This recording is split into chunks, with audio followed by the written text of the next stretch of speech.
So we are calling the meeting to order at 5 o'clock and we're welcoming guests. And if you are here for something and you want to speak, like, I'm not sure who you are, but that's okay. You don't have to tell me, but if you want to talk, you just raise your hand and use your name. Same for anyone on the Zoom. And so the first thing that we're going to do is approve the minutes of December 3rd, 2024 regular meeting. Action likely. Is there discussion? I have some discussion. Okay, what was that, Randy? In the minutes underneath the last motion above the highway report, this spells out that the invoices would need to be approved by the select board chair. And I believe that the motion that was made, and I think Sarah will concur, was that the motion authorized the treasurer to release the funds to for J Merrill Construction once the invoices have been approved by New England Consulting Engineers, as he was overseeing the scope of that work. So it didn't have to make it all the way back to the select board before releasing those funds. So I think we just need to correct that. Okay, so do you want to just make a little note on that for Sarah? Sure. And then she can correct that. So we're gonna pass over approving those, or let's just pass over. No, we can pass the minutes as amended, Yeah. Okay, we just can't sign them. or corrected, or whatever the word is.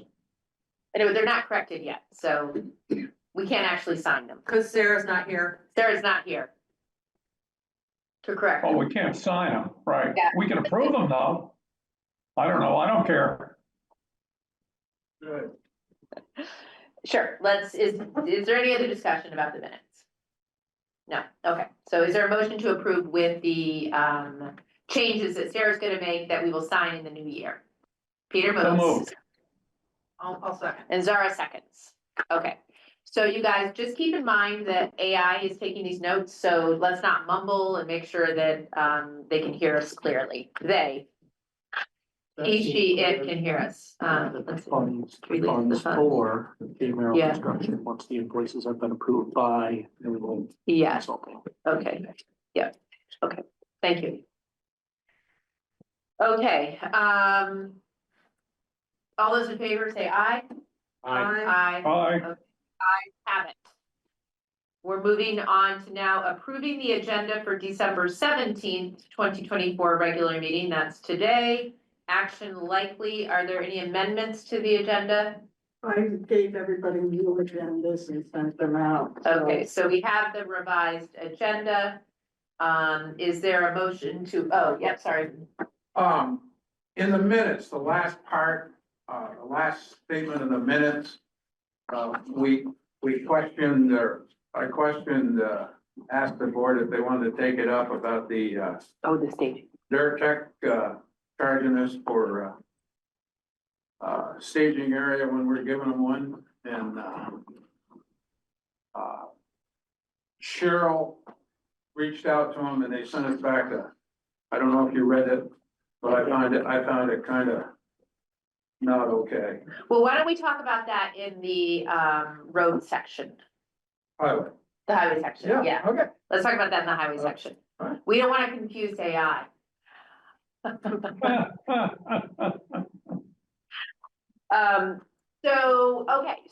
I'll make the motion to approve the December 17th. Okay, great. Agenda. Zara moved to approve the December 17th agenda. Is there a second? Randy seconded. All those in favor say aye. Aye. Okay, highway department update, action possible. It's 5:05. We're right on target. Eric, you may Sure. take it away. As far as our equipment, yes, the Kenworth is down at the dealership right now, getting the transmission looked at. There's an issue with it going into fifth gear or not going into fifth gear. Everything else is working at this time. The Freightliner, we were able to fix the overheating problem this past week or last week. We're still working on the salt shed roof. We got chains on the grader and basically keeping up with winter weather. No other major issues. I understand, Ricky said that it cost $15,000 for a radiator. $15,000 for a radiator? Now, what, did you put a new radiator in or? No, it was $1,600 for a clutch fan. But actually, that was including the $400 core that I got back already, so Okay, that's $1,200. all right, I just got bad information, that's all. Yeah, No, I talked to him on the road one day. Yeah. I couldn't I think he believe it. had his numbers mixed up. Huh? He had his numbers mixed up, All right, just what I feel. a little bit, couple zeros. What do you think the biggest reason for that, the transmission on that brand new truck? I don't know, That truck's had its engine rebuilt and Yeah. all sorts of things going on with it. I don't know if the fork came off inside the transmission to where it just won't go into that gear. It goes into all the others, but it won't go into that. So I don't know. Hopefully it's a warranty repair, right? It is a warranty. Are the trucks typically driven by the same personnel all the time? That truck is driven by someone different in the summertime than in the wintertime. But the two same personnel. Okay. Say that again? It's just two same people, they're just different people at different times of year. Any other updates on the roads, non-flood related? Okay, any other questions for Eric? Non-flood related? Okay, hearing none. Flood updates. Zara, do you want to give us a little update on FEMA? Sure, just after getting Louder. let's see, Eric and I, did some work on Friday with FEMA. We met with them again this morning. They only have 2 more projects left on the 4720s to complete in terms of getting everything to the powers that be. However, my head did explode a little bit, Randy. When I got questions about the very first project that we sent to them back in September, Government Hill, Shady Rill, Culver Hill, which is, 700,000 plus. So there were 2 more questions, and then I sent them a not nice-ish letter. Basically, I pulled out the Bernie stick and I said I was gonna hit them with it if they didn't. And why was it taking 4 months to ask these 2 questions when I thought the check was in the mail? So I got a call back immediately from our FEMA person, on the FEMA side, state side, and, also, sent to Cheryl and Dorinda, their explainer about how this, and this happens, and then it should be 6 to 8 weeks before we get our check after that's all in. Jeez. But I was a little not, Well, I think part of the frustration is when they send questions to us, we have 15 days to answer them. Yeah. And they sat on this for 4 months before they sent questions. 2 questions, Yeah, which she it's can like, easily why did you answer. do that, you know? Having to do with the difference in cost between CMP and HDPE. Yeah. Which the HDPE is actually cheaper than we're. Everybody knows what's HDD, that's. High density propylene. That's just called plastic pipe. But Okay, It's easier. some other stuff. okay. But other than that, 4720, all but 2 projects have been completed on our end. Questions are being asked. Our new rep is fantastic. I mean, she's done all of this Great. in the last month. And then 4810, we are moving on to, we're grouping roads into projects at this point. Perfect. So Vic, do you want to address the response from Dirt Tech? I was frankly confused, like I didn't quite understand. I didn't understand what the original problem was. I thought it was that they were charging us for a staging area, that we were paying them for it, even though they weren't renting a staging area, we were giving it for free. Was that not the case? That was Basic. what it comes down to is the 2024 invoices have staging area on them For the 2024 flood? for the 2024 one. 2023 did not have staging on it, and Vic can explain the rest of that. Okay. Okay, so, I mean, I don't know, you can pipe in anytime you want, Eric. As far as the 2023 goes, I think we stated that for some reason, I'll never know why. And never was answered why you allowed them to use our area. And, you know, I was still road commissioner, and we had a little discussion about that. And you did say you were gonna move them out, and then they didn't. Well, we still paid it. It's still 5% of that $2 million contract, so it's $100,000. But they used our area. Now, that's fine, but there's a lot of detriment to them using our area. And part of that is in that road down Shady Rill, they put hundreds of truck trips going up and down that hill. It couldn't have helped that area very much that was falling apart. Besides, from that, Connie Slater from Dirt Tech, if I got it right, said that we didn't have any contract for 2024. And that they could charge us, but yet they still were using our area. So why are you charging us for our own area? Well, why don't we charge them for the use of it if we're paying for that, Well, I don't get it. I don't either. But it's a discussion that this board is gonna have if they wanna ask them for it. Or go through Eric. Like I said, I don't know why. Yes, Zara. I think this I'm is, getting confused. yeah, I, Are they charging us for that? For the 2024 flood, they have charged us for staging area. It is I'll have included. to go on their back and look, invoices. because I don't remember seeing that. Yes, But for on 2023, did they charge us? No, it was. That's what you just said, for They didn't 2023. charge us, but it was already in the contract or, you know, in the item, the proposals for, it was 5% of 2 million. And we said, I think, if you go back, I think, you asked, I said something about them, they should give us some money back, if that's where we're gonna go. And I think Randy agreed with me at the time, but then it got all dropped and.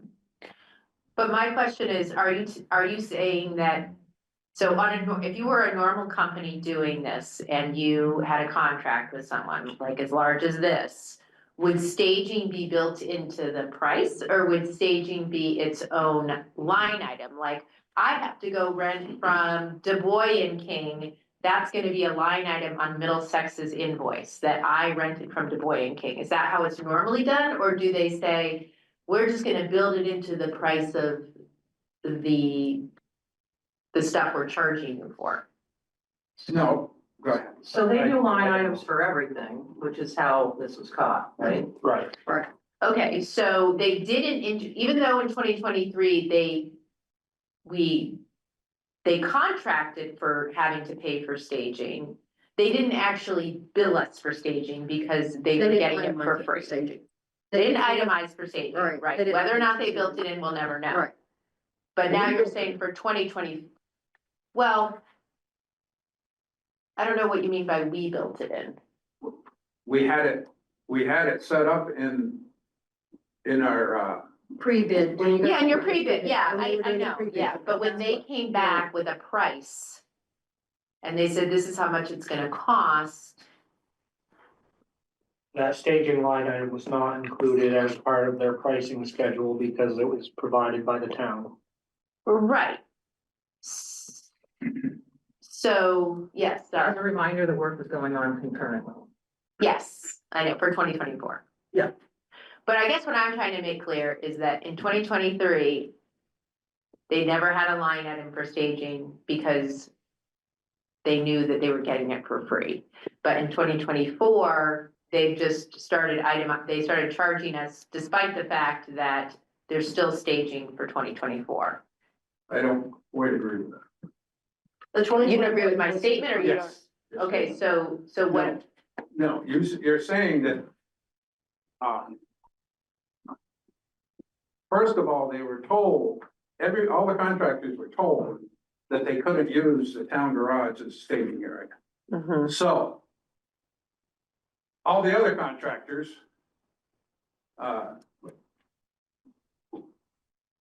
Allowed in their bid, whether they wanna call it mold, demold, staging area, whatever you wanna call it.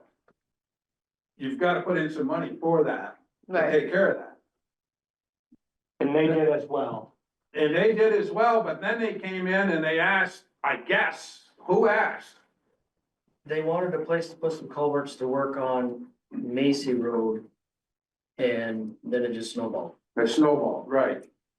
And we've had two contractors, Blue Mountain and,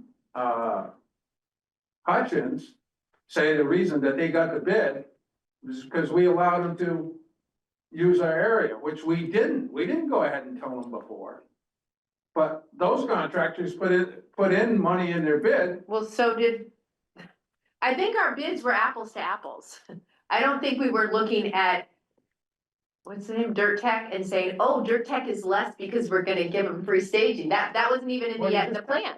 No, all I'm saying is, did they charge us for something they shouldn't have charged us for? Yeah. I'm not going back to the bids. As far as I'm concerned, the bids are apples to apples. We looked at them all the same. They bid knowing that they didn't have a free staging area. The fact that we gave them a free staging area is water, that's moot. I mean, that doesn't even relate to this. My question is, did they charge us for staging that they didn't pay for? I think that's the piece that is being confused here, because the bidding process is one thing, and I agree with you that if everybody included the staging within that bids, it's apples to apples, that's behind us, whatever. I think what Victor is trying to get at here is that they included a line item for staging. We're continuing to be billed for staging, and the staging was provided by the town.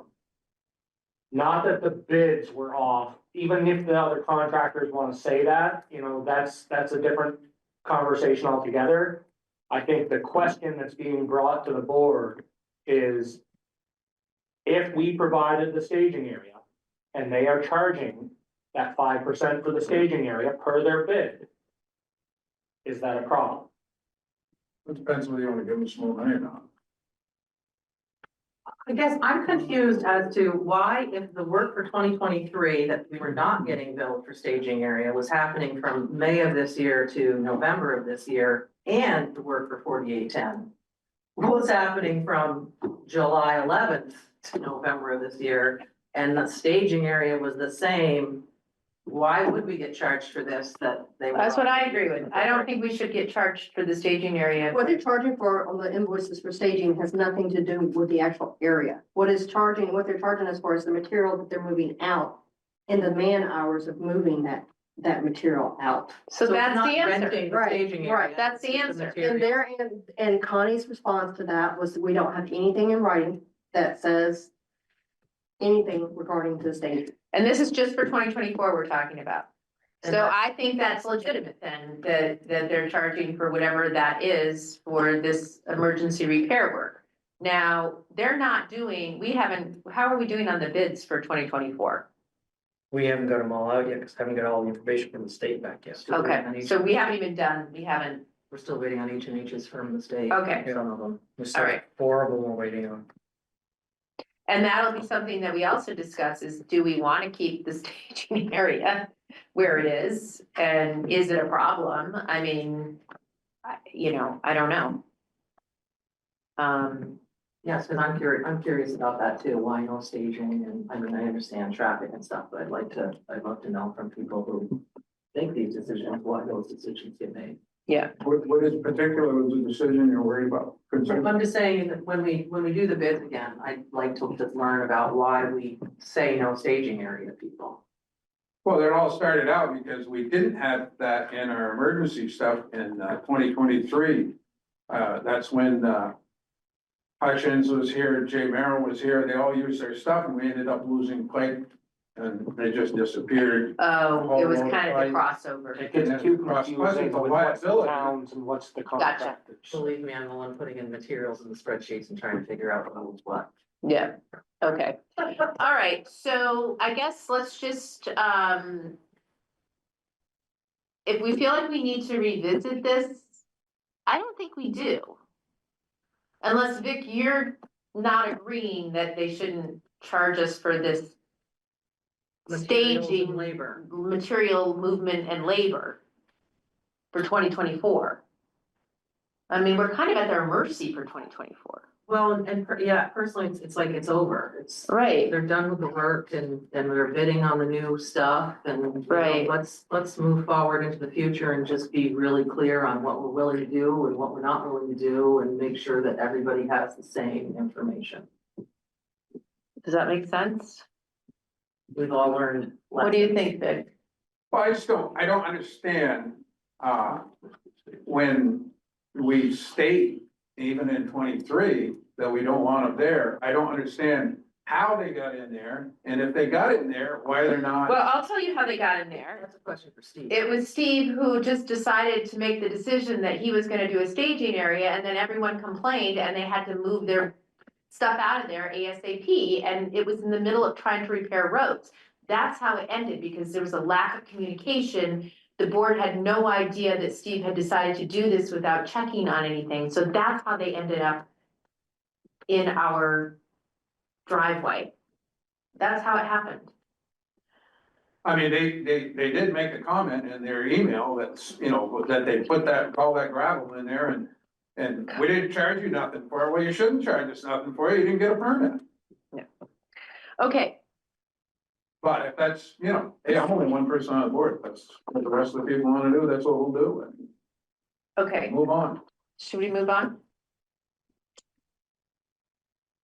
If we're not being charged for the space that as a rental space, and it truly is just being charged for mobilizing material and stuff like that, and we would be charged if they were not at this site or whatever, then sure, move on.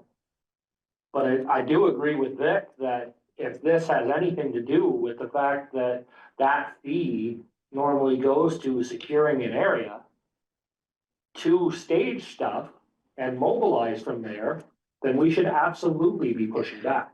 Can I ask you, Randy, because I feel like you may be more articulate in this and you understand it, if you could talk to them just to get clarity on what it is that they're charging us for and what would, like, if they don't have, if the staging area, like what, if they had to rent another staging area, what would that cost be? It shouldn't be what they're charging us now, it should be more. It would be, because they would be going somewhere else to get the material. They're storing the material there, so they're bringing they'll back their dump trucks up, they take the load of gravel, they put it in a dump truck and they move it to the road. So that is the way it was explained to me, is that's what's happening. It's not for that space or holding that space. It's for so they're charging for labor for the man hours, the machine time, and whoever's driving those trucks. It's the efficiency gain of not having to. Exactly, Right. exactly. Because if not, then they would have to be going to, where'd you say? Like way up north somewhere to get somewhere. So, Irisburg. yeah, Irisburg, there you go. So if they had to go to Irisburg, it was gonna. I wouldn't know how to Some articulate. have really great partners, Yeah. in my opinion. I'll try one time. I mean, in 50 years of doing exactly this kind of work with contractors, Mhm. okay? The contractor always had to get a staging area. Mhm. Sometimes they got it for nothing from a landowner Yeah. for doing some work. Sometimes they paid thousands, a few $1,000s, sometimes they did work, but they got their own. And they negotiated it with somebody in the area to do it. And they did, and Dirt Tech was had to be under the same impression that we didn't want them. But somehow they talked somebody into letting them there. And I think he's right. I think they started out with 2 or 3 pieces and then it just snowballed. And then I think Steve took over and said, well, you can use it anyways. Okay, I mean, I'm happy to reach out and. just to get clarity to say, Ask- because I don't understand. 'cause Ask I don't. that question the way that I phrased it here. I'm gonna say one thing, I did have a conversation with Dirt Tech, like my very first day, October 1st, and it turned into a show. They're very sensitive, Yes. so I didn't. Well, we're giving them millions of dollars, so I don't think it's out of our, you know, We're asking the for realm. clarity. Yeah, we're asking for clarity. They're making millions of dollars off of us, so I don't think it's Okay. wrong for us to get some clarity. Quite frankly, if we can't go back to them and ask Yeah, a simple question like this to Yeah. get clarity, then in my opinion, we shouldn't do business with people like that. they should be willing to explain so that we understand. And that when we get asked by residents what's going on, that we can articulate properly. So they feel good about the money that is ultimately coming out of their pockets. I agree with that. Okay, so that's our, we're not gonna Ask a move. Question on Yeah. that before you move on. How will this, say you go back to them and they say, okay, we're gonna give you a credit. How is this gonna affect all the invoicing that we have submitted to FEMA? I mean. Yeah, it may not be worth doing it. It may just be, we want it, we want So you clarity, just right? want clarity and it's. Yeah, not- maybe it's, yeah, and maybe it's gonna be an easy answer and Did you already read the email that they had sent back? Yeah, I read. I thought it was a little unfriendly. The tone. The tone was not professional. Right. Yeah, She did call, Sarah said she called to apologize for that Okay. afterwards, the next. I know everyone's under stress, but they're not the ones spending the money. We are. Do you have all the emails correspondence? Do you want those? You want me to I have the forward ones that you forwarded. Okay. Um, those? Just so you wanted to leave from that or something? Okay, so there's no action, but Randy's just gonna make the call. Okay, thanks, Randy. So now we're on to the Middlesex Volunteer Fire Department monthly meeting and addressing concerns about a volunteer responding to a medical call on December 4th, 2024, action unlikely. Welcome, Jeff. Hi, so first, And we'll go Eric. over the standard stuff. Yep, that's good. So we're up to 101 calls now, Busy. as of last night. 5 during the period, no mutual aids in or out, 9 is our max, that was a last night call. 2 is a mid number, we're up to 5.4 to give you a little, when I did the report yesterday and we were only at 4 calls, we were at 4.5. Last night's call bumped us up to 5.4. So that, and I'll get into that in just a minute. Engine 1 out, actually should be out 5 times, engine 6 should be out 1 time. Tanker 1 and rescue 2, I didn't update those numbers. POVs were 2 times. So we started off with, the consolidated facility had their fire suppression system inspected the week before this event happened, and it was, we got a call that the water pump was activated, which means that there's water flow, which means that there's a fire. So we get there, nothing's showing. It turned out to be that they're on the top of the main pipe that goes up. When it goes outside to like the garage and stuff, unheated spaces, it's an air, it's filled with air. Once the head opens up, the air escapes, valve opens up, it fills with water and starts spraying. Well, that junction up there was leaking down on the air pump that keeps that pressurized. So the air pump stopped working. The water pumps in the park, which also gives us our water for our suppression system, kicked on, trying to make up for this pressure that was being lost. Fortunately, there was no water damage on it, but Consolidated had to get their fire suppression system person out to work on the problem. So that was quite an event. That was a non-event. Fortunately, there was no fire. We had a multiple motor vehicle accident up on 89. On the 27th, on the 9th, we had a vehicle rollover right before exit 9. That one, they turned away the ambulance, so we asked, do you need us? Oh, yes, respond. We get up on the scene. State police are already there, have flares out. He said, no, we don't need you, you can leave. So we got our information on. Then we had a fire alarm up on Culver Hill. Person was feeding his wood stove, set off the alarms, which are over 10 years old. Couldn't get him to stop, change all the batteries. The one smoke detector he had that was battery powered only didn't go off. Went and checked to make sure there's no carbon monoxide, no smell of smoke. Everything was fine.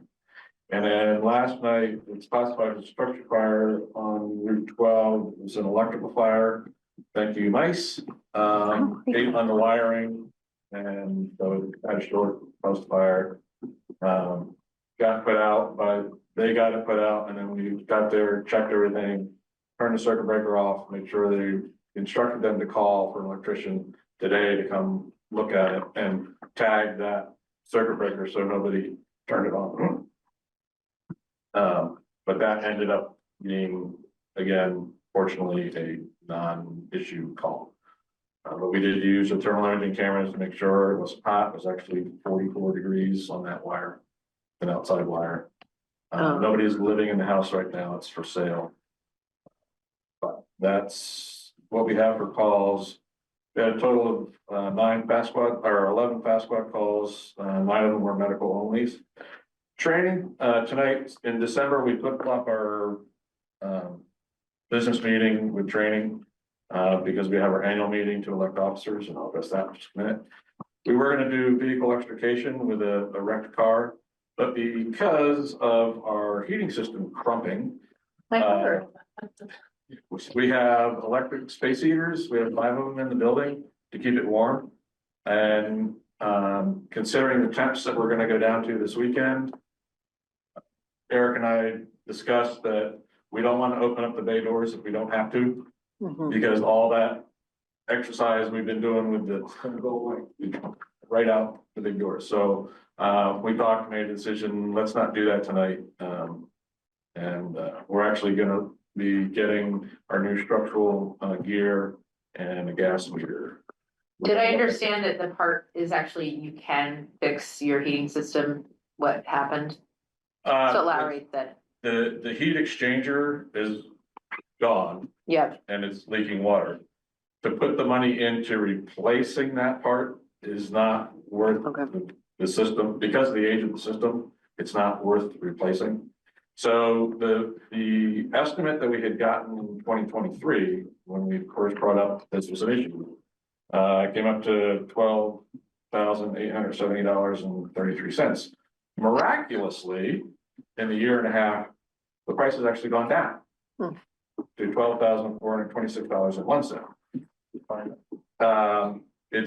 He didn't say specifically that they actually had everything in stock, but the earliest they can get us in because of scheduling issues is the 8th and 9th of January.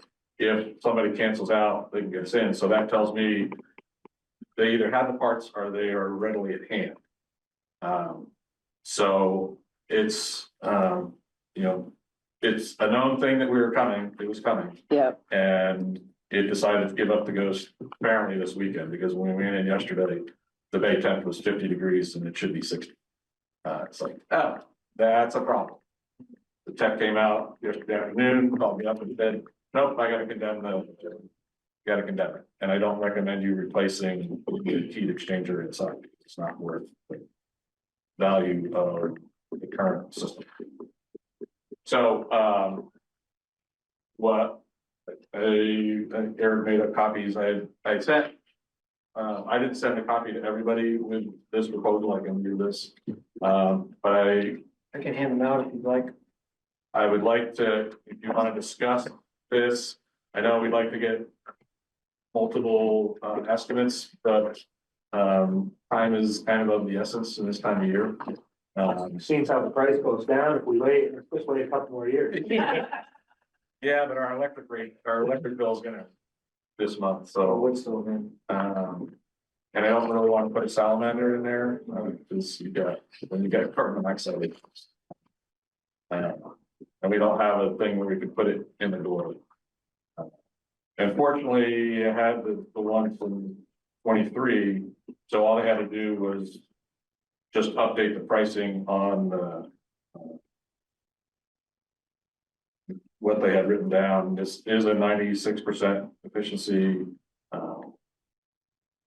Unit. boiler, you say. Okay.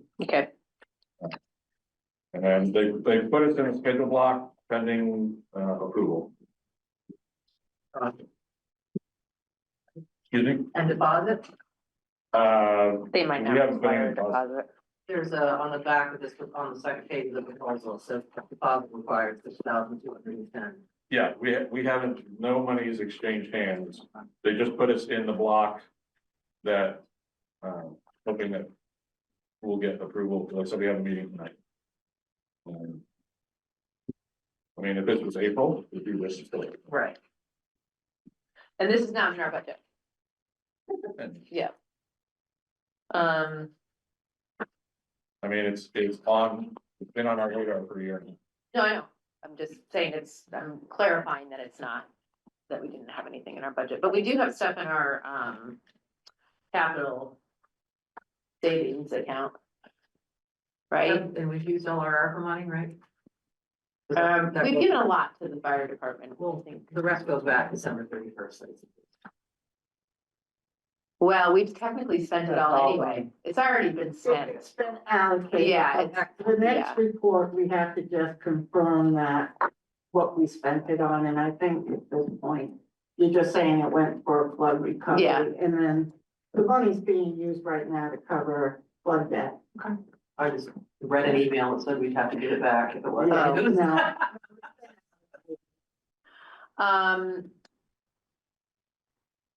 Okay, so should we make a motion to approve this? Sure, I'll make a motion to approve this. Okay, Warrants and- okay, any further discussion? Right, all those in favor, say aye. Okay, Aye. and should it be that we, 50% is due when they start, or just now? Okay. So that we authorize the treasurer to use this as a invoice to give half of the money, the 6,100. Or 6,210. And pay them. Okay, all those in favor? Aye. Aye, okay. Alrighty, I'll call in the morning. okay, and then, Yeah. All right, so continuing on. We had to get a new thermostat for station 2. And I had last night too. And that's already been put in and the heating system's working fine. One of our gas meters, the oxygen sensor has died. Those typically last about 2 years. So we're gonna look at a different brand tonight, that Reynolds handles, that comes with a 4-year warranty. So at 2 years, when that sensor dies, we don't have to pay for a new one. And most of the departments around here use the MSA gas meters versus the Quattro that we get from up in Burlington. So we're looking at that would come out of our budget. How much is an Aquasat? Pardon? How much is an Aquasat? The quadrant? how much is an aqua Stat. stat? Aquastat. I don't I know, thought you just said you. No, a quad. It's the current ones that we have, the last price was about 1,000, I think it was. Yeah. And this new one is in the same. and what's it called? It's a quad gas meter, so it A quad measures gas. oxygen, Okay, hydrogen sulfide, low level explosives, and carbon monoxide. And you've got to have all 4 sensors working, or else it won't let you. Even if the O2 sensor goes out, you can't say, oh, I'll just disable that, and I can use the carbon monoxide. It doesn't work that way. So, and the sensors, the last sensor was somewhere around $250. okay, So it's just like, And it seems like every 2 years. yes. And the last time that the oxygen sensor crumped, it killed the whole gas meter, so we couldn't get just a new sensor to put it in.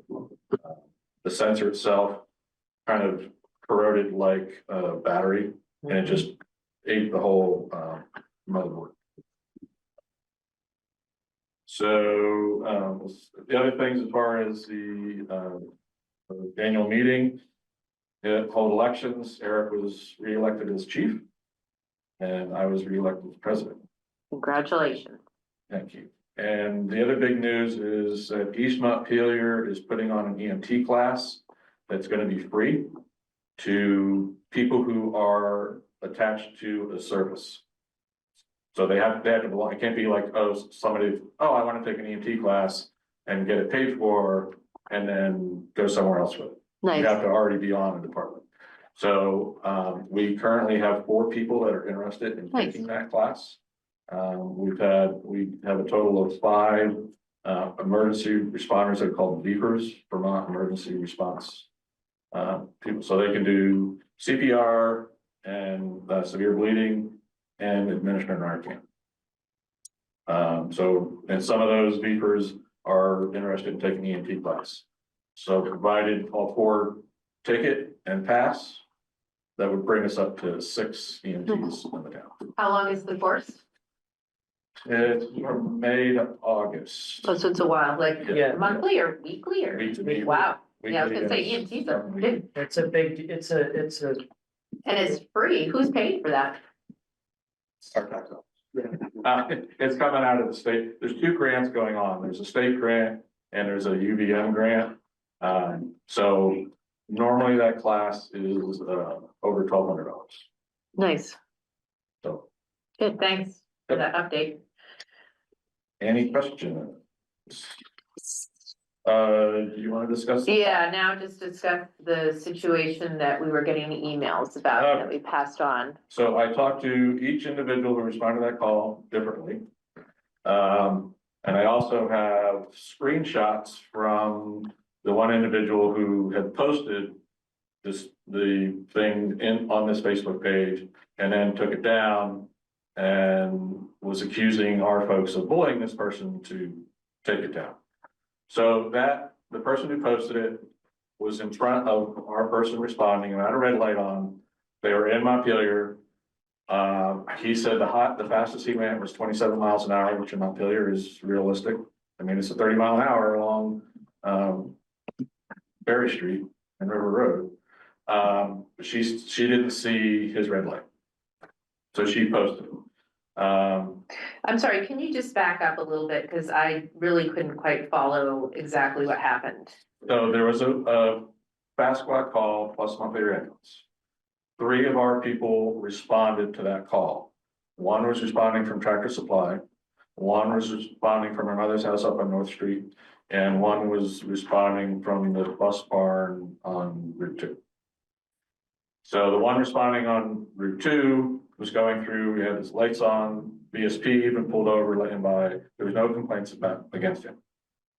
The one responding from Tractor Supply, that was the one who, this person, Amanda Rose, I don't know if that's the real name or what, but that's the name on the Facebook page, was in front of him and didn't see his red light, thought he was being aggressive. They talked, he apologized for his driving, he was responding to a call. She thanked him for reaching out. My perspective, there wasn't any noticeable indication.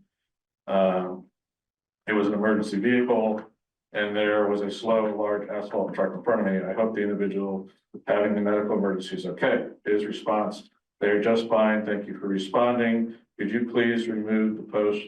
It's causing a bunch of stuff. I will. I wasn't intending it to be an argument or debate. I just wanted folks to be on the lookout for erratic driving before I knew it was an emergency vehicle. Did he have his light on? I Yes. thought that was the, He did. She did not see he it. just didn't see it, I see. He said, thank you for removing it. Have a fantastic day. Yeah, no problem. It was getting out of control. Now I have people messaging me, asking me what happened to it. I'm really not one for drama and arguing on posts and name calling. No, that's why I asked you to remove it. People have nothing better to do in their life. Right, I had one post months ago warning people that a druggie was stopping and she goes on from there. So it was a civil conversation between the 2 of them. Okay, The other one, the complaining that someone was driving 50 miles an hour on Main Street. She came down to North Street, stopped. There was a tour bus going by. He was frantically trying to stop to let her out. She waved him on because he had too much momentum. He went by, pulled over, put his 4-ways on. She went around him. So she had to stop at North Street. She had to slow down and stop at the circle, stop at Elm Street, stop at School Street, stop at Main Street. And she stopped at the light on Bailey and State before proceeding through. It was yellow, but she stopped anyway before she proceeded through. there's no way in any of that time she could have driven 50 miles an hour. Just, it's not physically possible. This is the same story though, isn't it? This is the story that guy is, Isn't that related to this yeah, Facebook? that's, This is all the same, yeah, there were two Responding. different things. And okay, checking with all three of them differently, not sitting together, they all told the same story. This is, so they've all been instructed now not to respond to anything on that yeah, webpage. that's probably a good advice to give them. That was our first thing. No more responding on that. Yep. And this seems like somebody, that she has a red truck. She had lights on, red vehicles appear to be moving faster than they actually are. Hence why it tends to, red vehicles get pulled over by police more. Just for clarity though, if you are responding to something and you're an emergency person, aren't you allowed to go faster than the speed limit? You are, Within reason. Within reason, yeah, as long as you're driving safely, yeah. right, and one of the problems we routinely have, I get it all the time, coming down East Hill Center out to here, is people will not pull over. Yeah.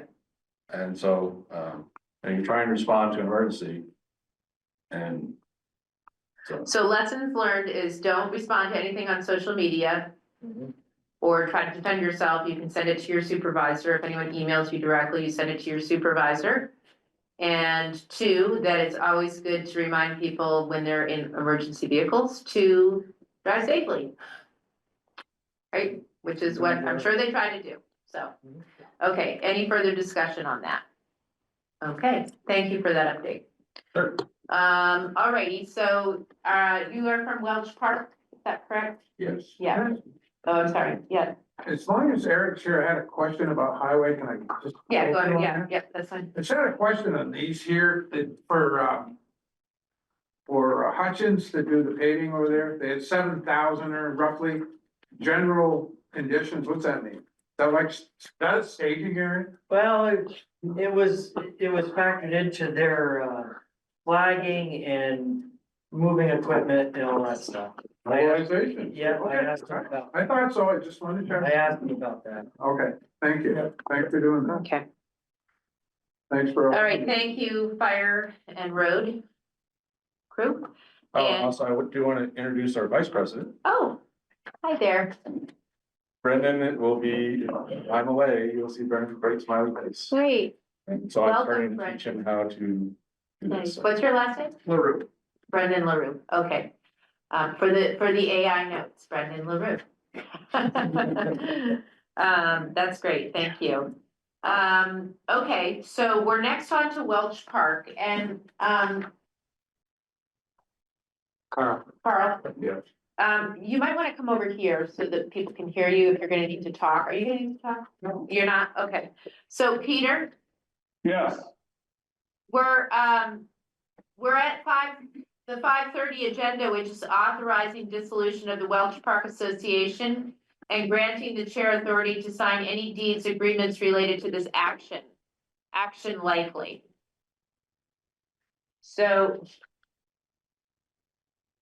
I have this, the quit claim deed. Is there anything that you want to talk about? I told Sarah I couldn't speak to this. my problem is I haven't seen any of those documents. Okay. I made sure they, got to the office. So hopefully we can approve them, but if we need to wait, we need to wait. It would be awful nice to get it done by the end of the year, though. Did, Our attorney has approved them. oh, okay. He suggested changes and Bryce did the changes. Okay, I Now, think it's again, ready. the tricky part about this is I haven't seen any of it, so. Okay. Okay, well, even if I read it, I couldn't say, oh yeah, I think we just need to sign it. I don't know any better than the lawyer does. I don't know any better than the lawyer does either on this. So you wanna make a motion, Peter? I'll make a motion, we approve it. Okay, I'll second that. You said that Rob has approved this and accepted all Yes. changes? Yes, okay. Now, the thing that Sarah had one concern, which was we deal with the road part of this before we deal with the rest of it. So there's a document in there saying that we are taking over the road and being responsible for the road, I believe, which we've already done through the state, by the way. Yeah, I think it's, yeah, it's here. It's all signed.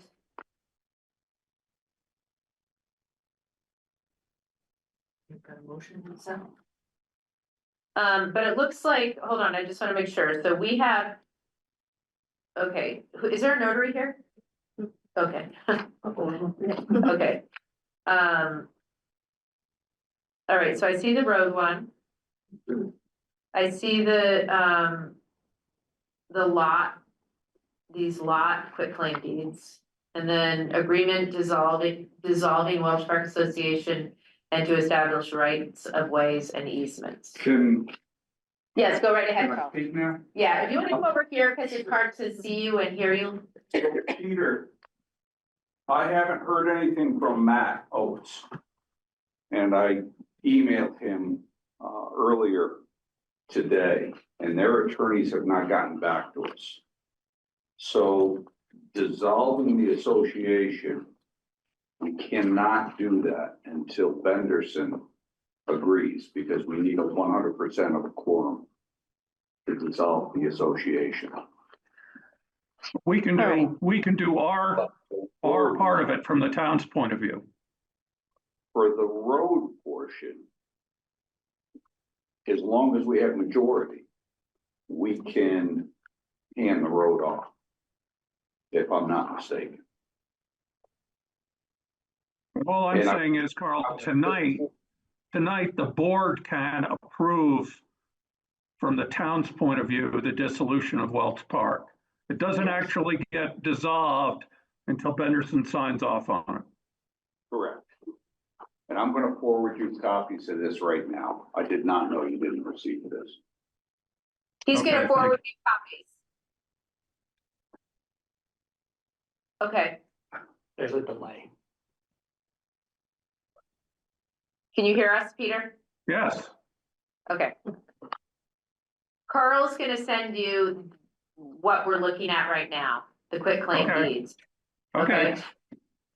So why don't we just make a motion to sign them?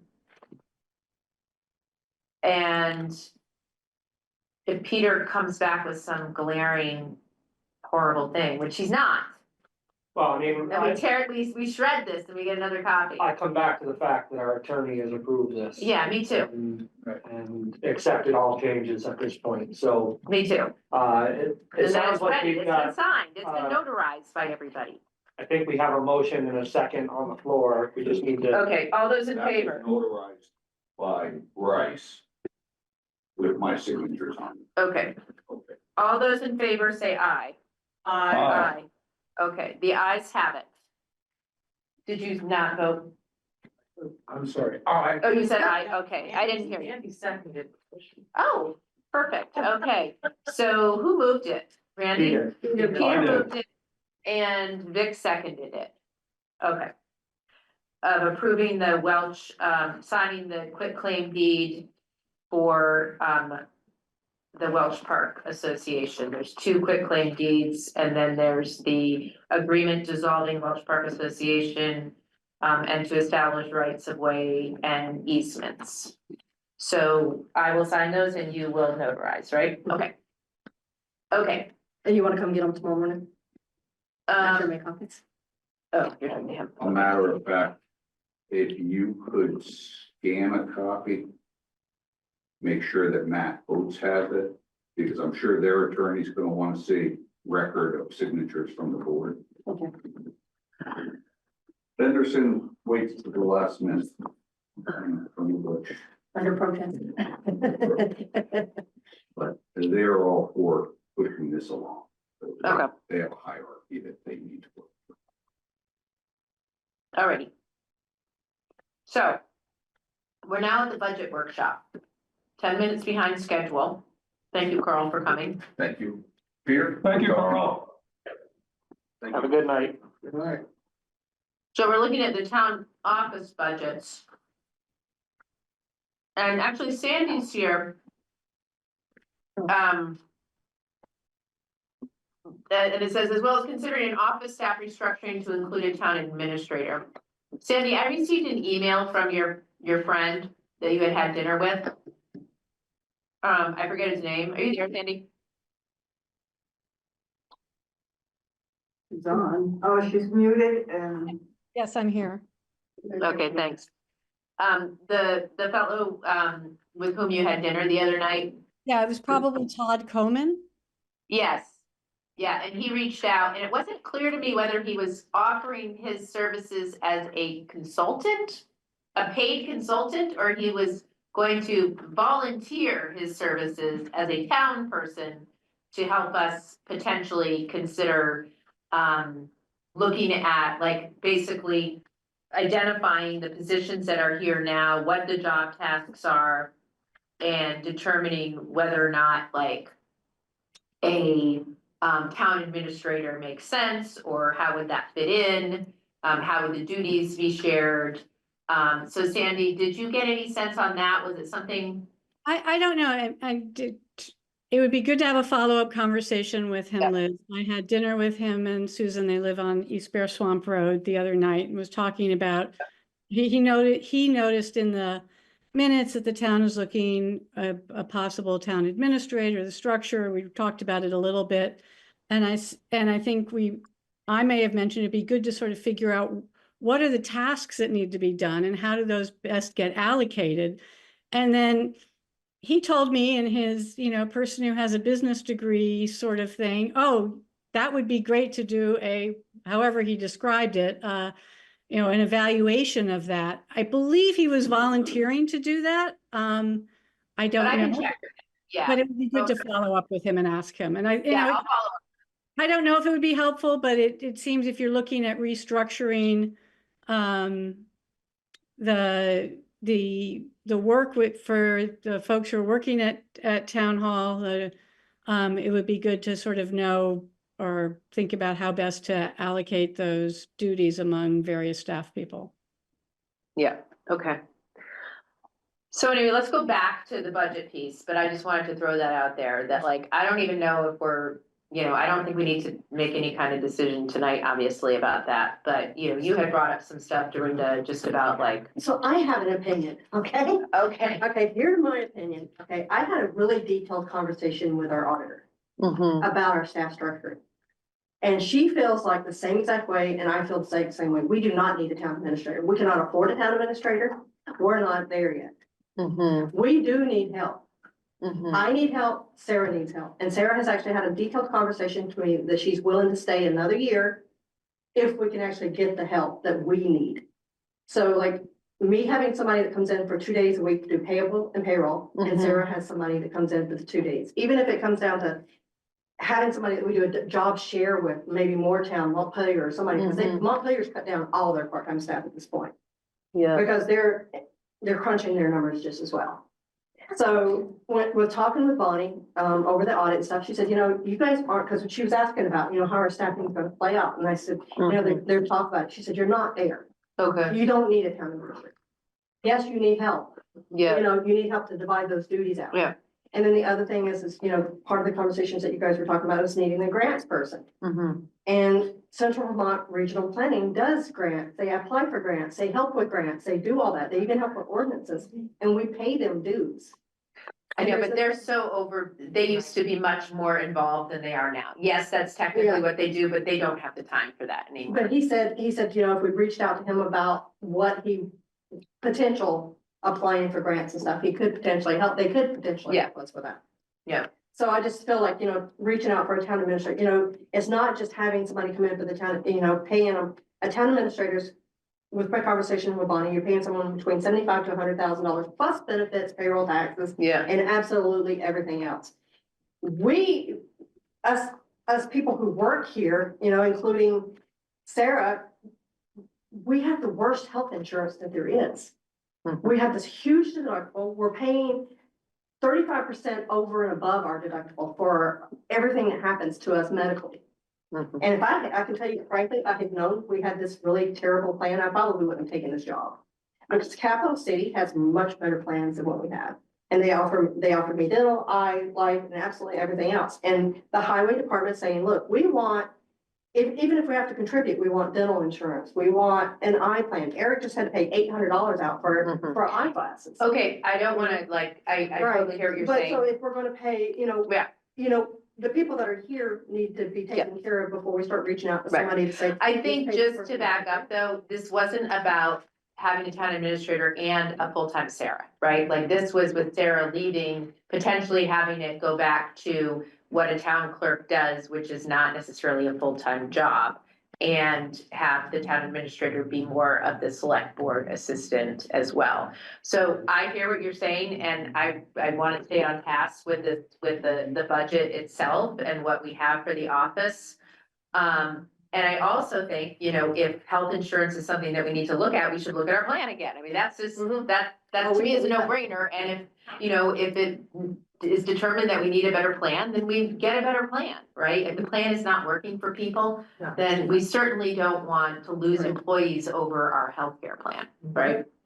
So, and that already happened, didn't it? I mean, open enrollment is like now. Well, we can do it. We have right now where we could do it. So like, even if we went up to, so like, right now, we're on this, silver CDHP plan, and a Mhm. single person is $981.98 as of January 1st. With that being said, we could change to a select plan, and the single person would be $937.14. Elias has a question.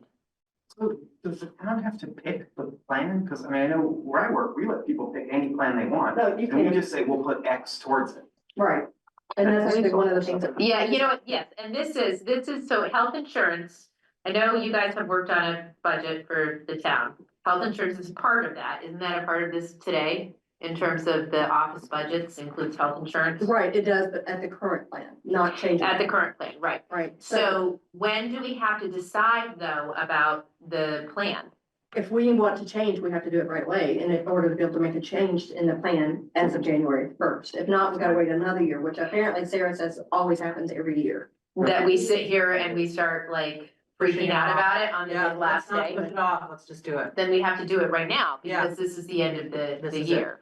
So can we first do the budget with the way that it is right now and then move, because we have the budget committee here, and then move on to potentially looking at a different health insurance plan? Because this is the other thing, if we decide, we have to decide now, then that is a budget line item that we can't change.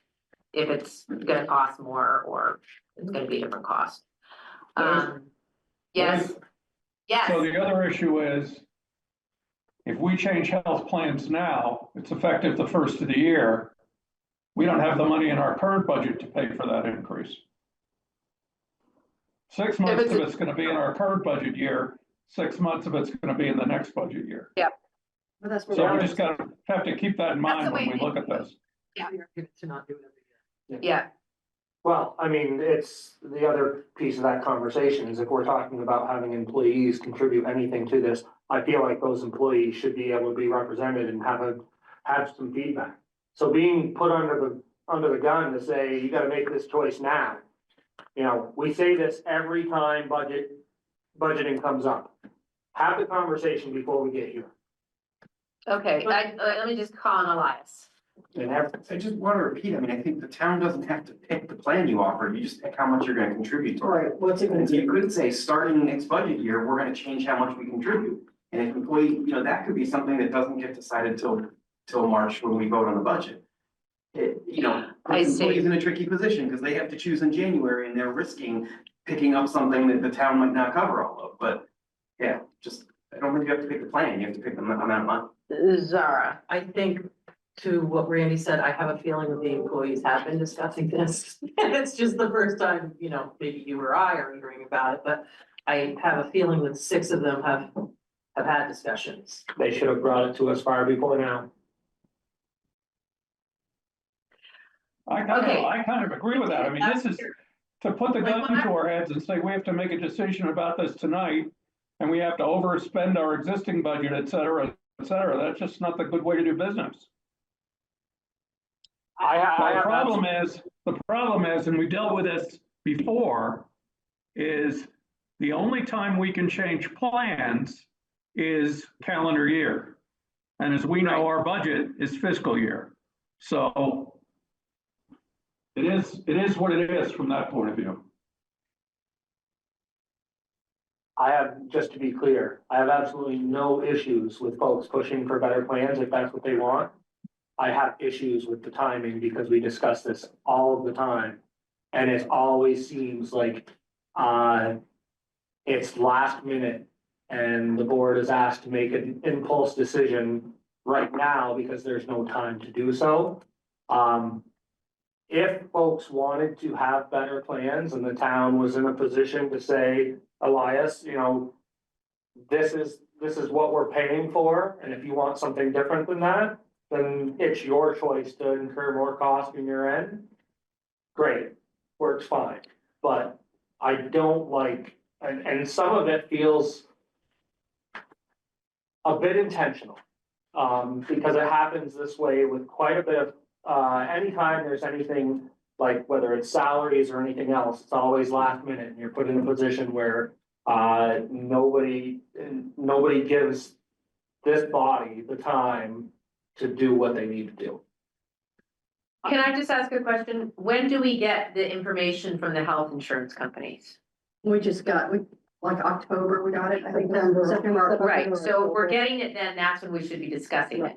Okay, well, we've discussed, I've only been on the board since March, and I know we've had the discussion since then. There was an here in analysis. December, so I feel like we discussed it, it's just like the personnel policy and all the other business that we just keep pushing off and pushing on. And this is, I agree. it's a 100% pretty with that easy too. decision to give people the health insurance that they need and treat them like human beings. I mean, you went from 900 and what to 900 and what? Right, so it's, Right, how much more is it? Like, how much, the what are we CD, the talking? silver plan is $981.98. To move to a select plan is $937.14, which does away with that 35%. Over, so if you go to That's a, less. right, it is, and then it actually still includes the HSA. So we'd be saving money by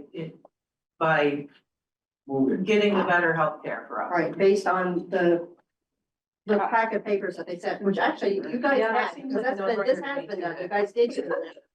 And we looked at it Yeah. in October? I don't remember, I haven't. I don't remember this. Yeah, that was. I remember looking at it in March or April or May or whenever since I got on this board.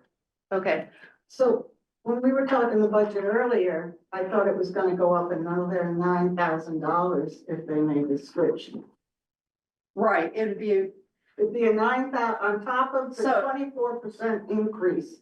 Currently, it'd be another There's no winning 9,000. this one, Randy. There's $9,000 increase on top of that to switch to this plan, and then you're automatically putting the entire crew into one plan as opposed to letting people choose the plan. I mean, if you have. I mean, that's tried possible. 30 Okay, but years- don't they have to choose by January first? Yeah.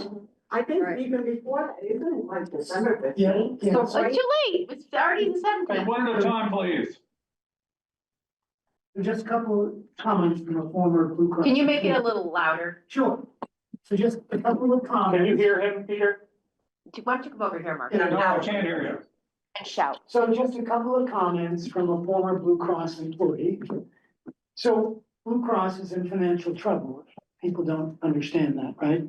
Over the last 4 years, they had contributed 0 to reserves. And when they applied for their increase for 2025, it was in the high teens. And both the Department of Financial Regulation and the Green Mountain Care Board said, that's not enough. You haven't put money in reserves for 4 years. And if people stop paying premiums today, you'd be able to pay claims for 2 to 3 months tops. So add 5% to your rate increase. So I do think it's a little premature to be picking a plan now, or to think about that. If we're talking about employees and what's best for them, we should give them a choice. And they should get themselves familiar with, do they even want to stick with Blue Cross?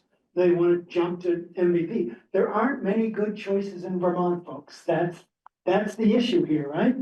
You've got Blue Cross, who's the bully in the neighborhood, who basically insures over 60% of the population. And then we got MVP, who price cuts and then doesn't pay claims. Because this is not the population center. The population center is New York.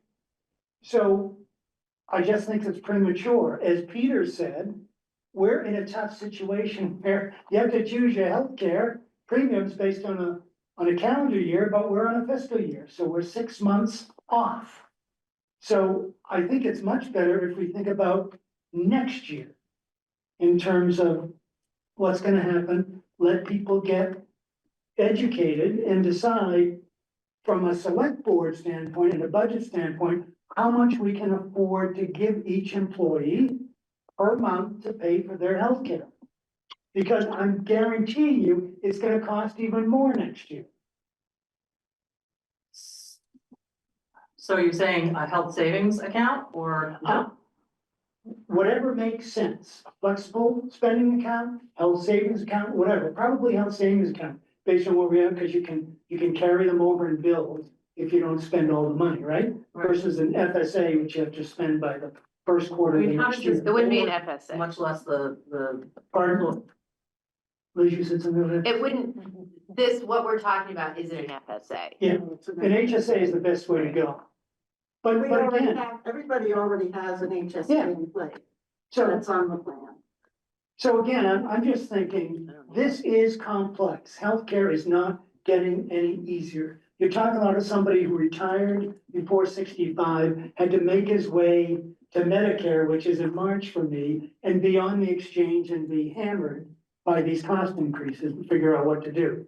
So it's not easy, and I don't think we should jump right now. I think. Okay, I'm gonna put it on, literally on the calendar for October 1st for the agenda to talk about healthcare and the choices that we need to make by December of 2025.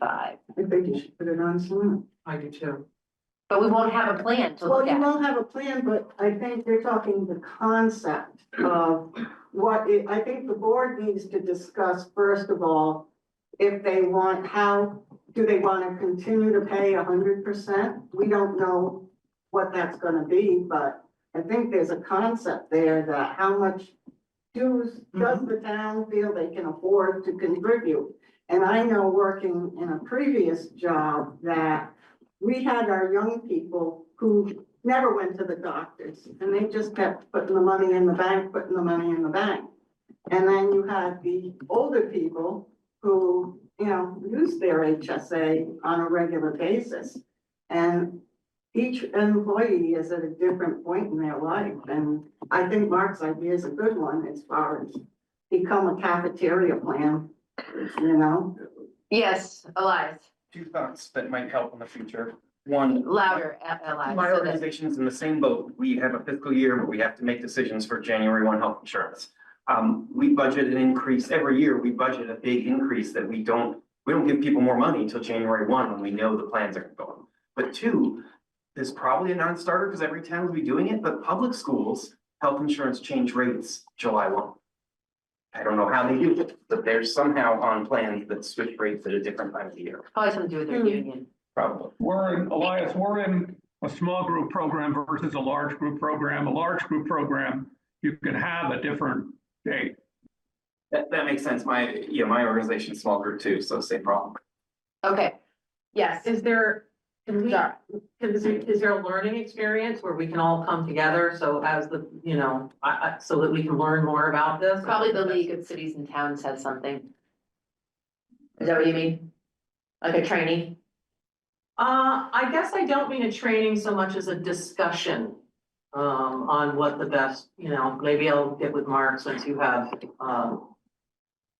Mark?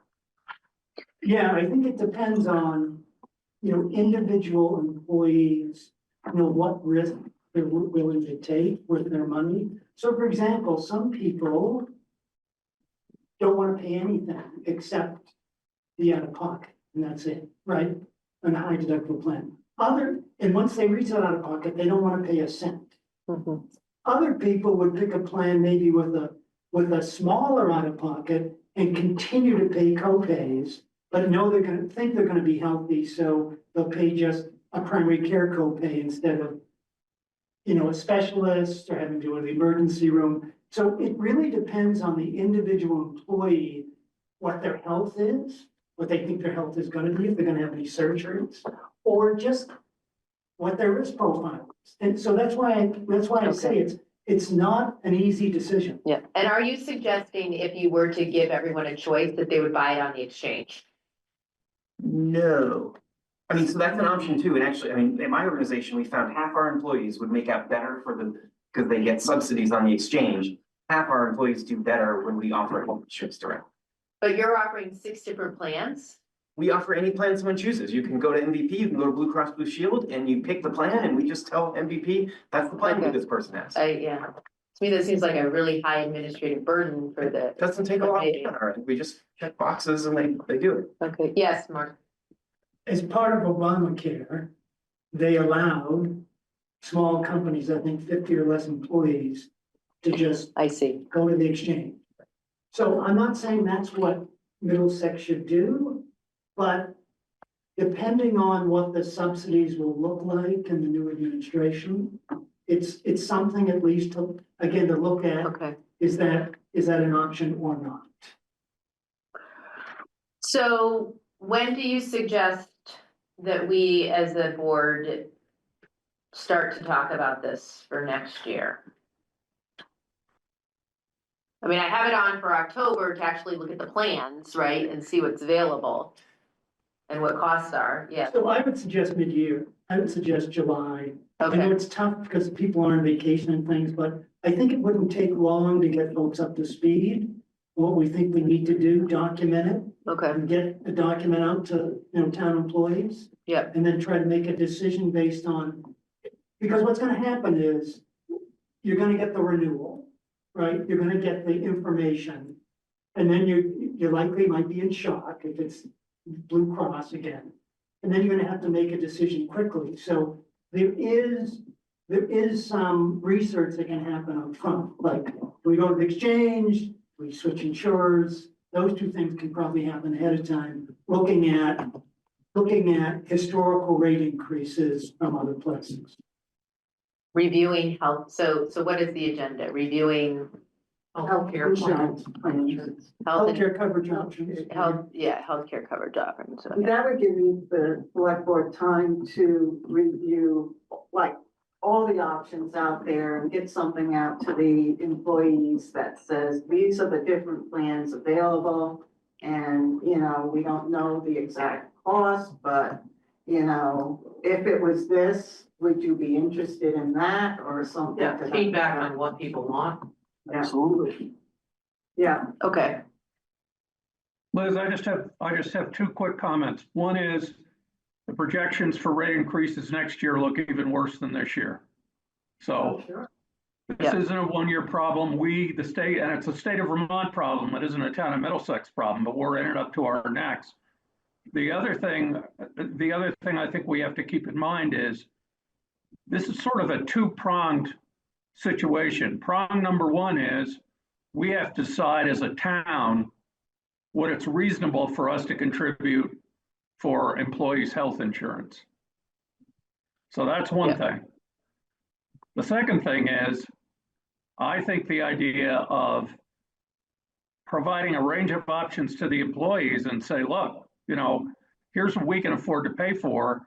If you're bound and determined, you're in the age category where you're using health insurance, and believe me, I know how that feels. I'm right there myself. And it's worth it to you to pay $100 more a month or $150 more a month or whatever it is for a better plan. Go for it. But this is what the town is going to pay for. yeah, So we okay, just need to keep in mind that it's a two level thing. okay, so for the time being, what we're gonna do is we are gonna review the budget that we have right now for the town offices that includes health insurance with an increase, because we know there's an increase, but using the same plan that we have right now. Okay, so Somebody handed me, here they are.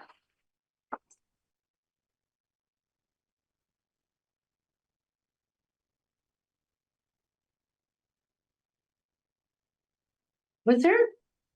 It's just this one, right? I thought I saw, Just this one. Yeah. I've only seen one. yeah, okay. You talking about this, the budget request thing? Oh, that was yeah, that was from something else. That was the recreation, okay. So, do one of you guys wanna walk us through this? What's that? The general government one, the town office budget, You want to talk? No. Mark or Elias, or someone? Seen it or not. Oh, you guys weren't a part of this? Not yet. Oh, not yet, They're okay, here to absorb like we are. okay, all right, all right. You don't want me talking about this. Because remember, it's wrong on this. Yeah, but I didn't think it was wrong on it. Life insurance. So So budget, we're looking at I've E, never right? done this, so Budget I'm like- fiscal year 25-26. Dorinda's gonna run with it. I've never done with this before, so. I'm just gonna pay attention to what she has. So we kind of went through, and in most cases, and Cheryl can probably jump in anytime and tell us where we increased it. But most of the Brenda, things, excuse me, do you have a microphone near you by any chance? not by me, I'm having a hard time hearing you. Elias, if you can get through all the wires. that's for organ, so that's ours? No, that's Okay. That's your word. Okay, can you hear me better now? Much better, thank you. Okay, so, Cheryl basically went through and put in like anything related to, wages. She just put in last year, you guys did a 4% increase. She just left that status quo, so that's what it's kind of budgeted at right now. And then anything relating to payroll taxes and all, it's all rolls over from that 4% increase.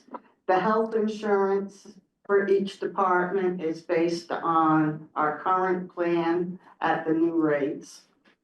And then she went down through, and I believe she told me she printed out where we stand on a lot of these, right now and multiplied it times 12 months. And Divided by 12, and then divided by 12. divided it by the months that we're Yeah. in, and then multiplied that times 12. Yeah. So she bumped up where it looked like she needed to bump up, where we overspent in the past. And, so the only things that, so some things did go up, like she bumped up elections by $500. Unfortunately, Sarah, she didn't have a chance to get with Sarah ahead of time on that one, so that could possibly change because I don't know what elections come up from next year. Let's see, the other ones that were big was, for loan, so we haven't plugged in a number for loan principals of what we're gonna have to pay down yet. Flood related. Flood related. And, so that's a big concern there, because we still don't know when we're gonna see money. Let's see, we go on to, so that's your general services. I just had one question, and I'm sure if we can answer it. Do you know what we've paid year to date on the interest on the loans for the roads? For the, right now, just $5,000 so far. We haven't, and that's to the Vermont Bond Bank. Okay, And we so, had to pay $50,000 principal, but then we changed the way that we're, the way we decided we're gonna report to them. Because originally when the first Vermont Bond Bank loan happened, we were gonna pay 50% of everything that we received. However, they decided that we could wait and pay, once we received 50% of everything, and pay them then. right, And we So- haven't received only that. so I know we have a line item in this year's budget, 60,000 loan interest. Mhm. Are we gonna have two line items next budget for loan principal and loan interest? But we've got to pay these people back, so. What happened this year was we rolled our current line of credit with the bank. Yes. into a new loan. So we didn't have to pay anything on that principal, because it got rolled into a new loan.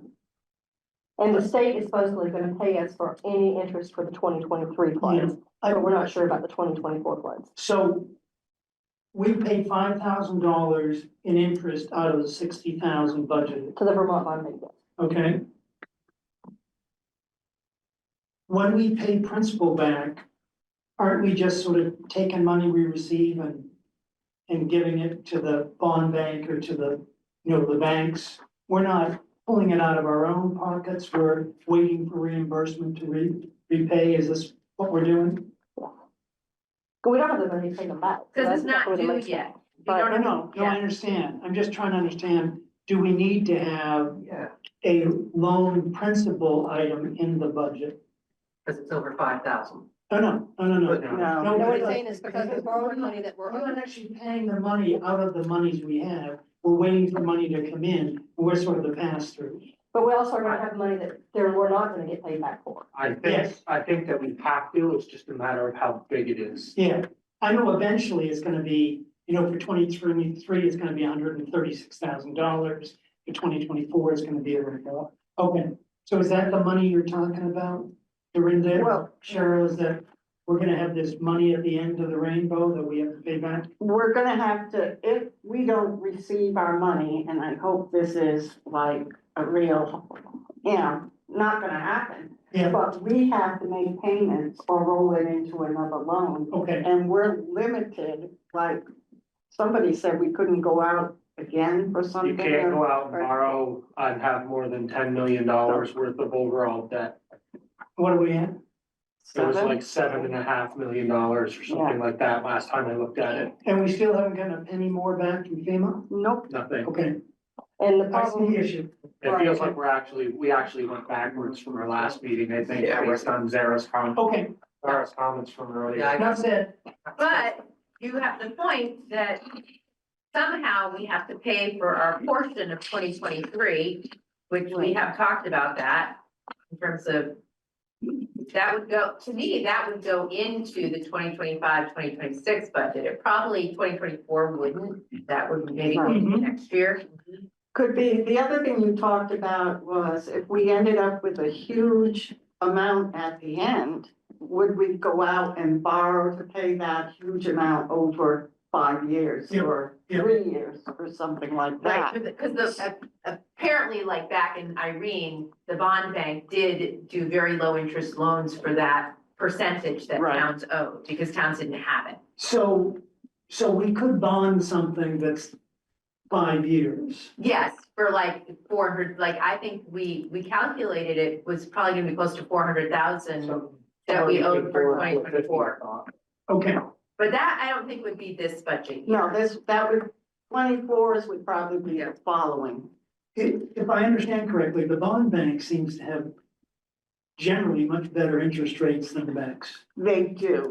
The problem with the bond bank is you have to pay it out. When we get the money from Yep. FEMA, we Yep. have to give it to them. Mm-hmm. Where with a conventional loan from a bank, you can spread it out over so many years and make your principal and Right. interest payment. So maybe we'll end up with a mix. We could keep some operational cash flow for some of those reimbursements and things Right. like that to rebuild our coffers that we've robbed from the bills thus far. And we may need to actually go to a town vote to get a bond for paying back what we owe. You know, I don't depending on know the amount. about I that. thought we discussed that before and that because of the nature of it, it wasn't needed or something. Maybe. Yeah, I don't think so. It's not like we're buying equipment. Yeah. This is a debt we incurred. And But the question is, do we put anything in put there? anything in here? That's the question. 2.2% that we need to pay back. The Well, 2.2%, well- right? Or we can borrow that is the point. Right. Yeah, You can either put it in your budget or you can borrow it. And it sounded like the expectation, sorry to cut you off. go ahead, Eddie. That sounds like the expectation is that knowing that all kinds of towns are gonna have their match to pay, that they will release a low interest, the capability of borrowing money at low interest to pay those back. Yeah, I would just go there and say, I would rather that we borrowed at a low interest in the short term than paid money out of our pockets right now, Me based too. on where we are. Yeah, I agree. Cause that's gonna increase our budget by quite a bit if we It throw would in. if you know that. You know, 100,000. Exactly. Let's be those credit card people who keep getting the 0% credit. Right, cards exactly. for the moment. But what do you want to say? Just because, I guess I just don't, my head doesn't understand that, just because you borrow it from a bank doesn't mean you still are gonna have to pay it. No, It just you are. gets scanned out. Right, but doesn't that can somewhere need to be Now, can it's number beyond 99 this. of the beer and the law? That would the be next on another budget Okay. year. Yeah. Yeah, And then the next one would Would be be on the 124, next the budget 7.5%. year. And we can decide that we would use some of our reserve, some of the money that we've set aside Right. to put towards it. And that's Right. when we make that decision, like how much of this do we want to use towards this and then how much do we need to borrow?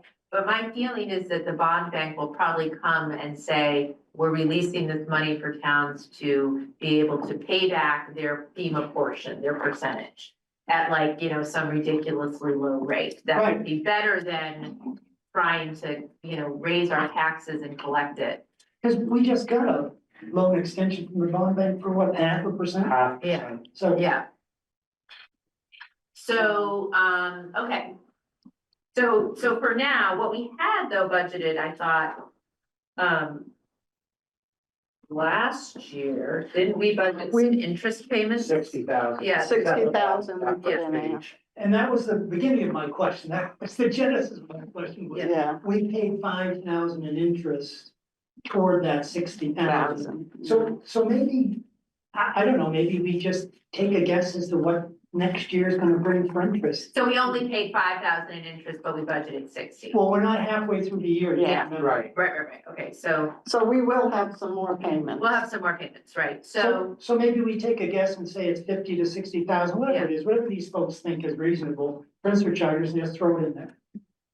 I think that Be makes done with sense. Yeah, so 50 to 60. Yeah, I think would be a good, Okay, so that'll be for Okay. next year's interest Yeah. payments, okay. Now, do you wanna go through this line by line? Like, there's a few that, I think only if it's like a big, the biggie. well, the biggies, so a couple of them, like on legal fees, that went up 50%. Is there, I guess I don't know the reason for some of these, so. 50%, how did it go 50%? Oh, because it's fine, because it's always been, because when I looked at what we had done so far, but we've had the legal fees for the dog stuff, we had the legal fees for Mead Road, we've had legal fees for Welch Park. Right, but is that gonna be the norm going forward, or should we leave it at, you know, are those Historically, we haven't- exceptions to the rule? Historically, we haven't. Historically, I don't think it's been, No. yeah, the year Right, before but was right now, 4,300. we're right up there with legal fees. I thought I had the column there, but I don't, but we're right up there right now. And like I said, that number there is just based on, I took what we had in there for legal fees and divided it out by 5 months and multiplied that out times 12. Because, you know, the thing with French Road up there, that costs quite a bit of money in there for the legal fees. I mean, and also that's the other thing, is we need to bill them. Because they have an insurance claim going on and we could get that money back from the insurance company, but that's a whole other story. they have what? There's an insurance claim up there for the homeowner for that dog bite case, and so we need to bill them, and so they can cover the legal fees as well for the town, as well as the dog pound expenses. But anyway, so I mean, we can drop that. But it's also, you know, if we had other incidents, you know, like the Bowden, we had that whole Bowden legal fees where they abated, we had to abate all that money, that was in there as well. Let's just leave it Leave it, okay, all right. for now. We can always cut it when we're desperate. Yeah, no, when we get to the end of the budget, that's when we go back and review. Yes, I get that. The other one was, tax abatements. I mean, do we feel now that the floods are behind us, that we're still gonna need to budget for tax abatements? What line is that? That's line 33. So the actual was 23,000 in 2023 and But that's also got the Bowden in there, so it had nothing to do with That had the what? flood, the Bowden, Bowden. okay, yeah. Yeah, so it had nothing to do with the actual. Oh, no flood, okay. Right, but And right now, I mean, there's a couple people out there that haven't actually asked for abatements and they owe a couple years, so I'm not sure what they're doing, what their intentions are yet. We're down on Rich Road, I mean, not Rich Road, but. Have we always had a line item for tax abatements? Yeah, we never really funded it. Yeah, I was gonna say. It was there, but because this was the first time that, Right. yeah. I mean, but they are a reality, and if we're basing our budget on what we're gonna get back in taxes from people, then it might make sense to, you know, I mean, we already know that we had some for this year. And, Again, I think it makes sense to leave it in there for now yeah, and know that it's an area that's. I would almost even put like 10,000 in it. It's just a cushion. I have a question about the line item 16, the town email. That actually changed. It's not just town email, it's the Zoom meetings, it's everything else that we do in there, so it's I'm town wondering email. if that line item covers the conversation around the evolution of the town's IT system. Yeah, website. That was covered, that was under something, wasn't that under, computer servers, something like that, that used to be under. Yeah, I just know that we've had plenty of conversations about migrating email and whatnot, and I wanna make sure that that's accounted for somewhere, and Yeah, that that's- line item, if it's not, if it's supposed to be covered in the town email, then that number needs to be. Yeah, it was computer maintenance, we have 40,000 in the budget Okay. for that. And that includes the new website? No, Mm, probably not. I think, No, but it's looking for a website. I agree. The IT computer needs include computer upgrades, the accounting computer, the lister's computer, the server and the firewall are transitioning to the cloud. Okay, but we need a new website that, you know, we're required also to have a new website eventually. And so, That could be substantial. yeah, Sure, that's not included, I mean, you're going from 22 to 18 to 40. Well, I we mean, I'm, budgeted 40 for the current year we're in, because we thought we were gonna we talked about the server. Yeah. And we talked about, so that was all in that $40,000, and then she just level funded it because it didn't happen this year, so. She put the 40,000 back in for next year. So that's for the server as well.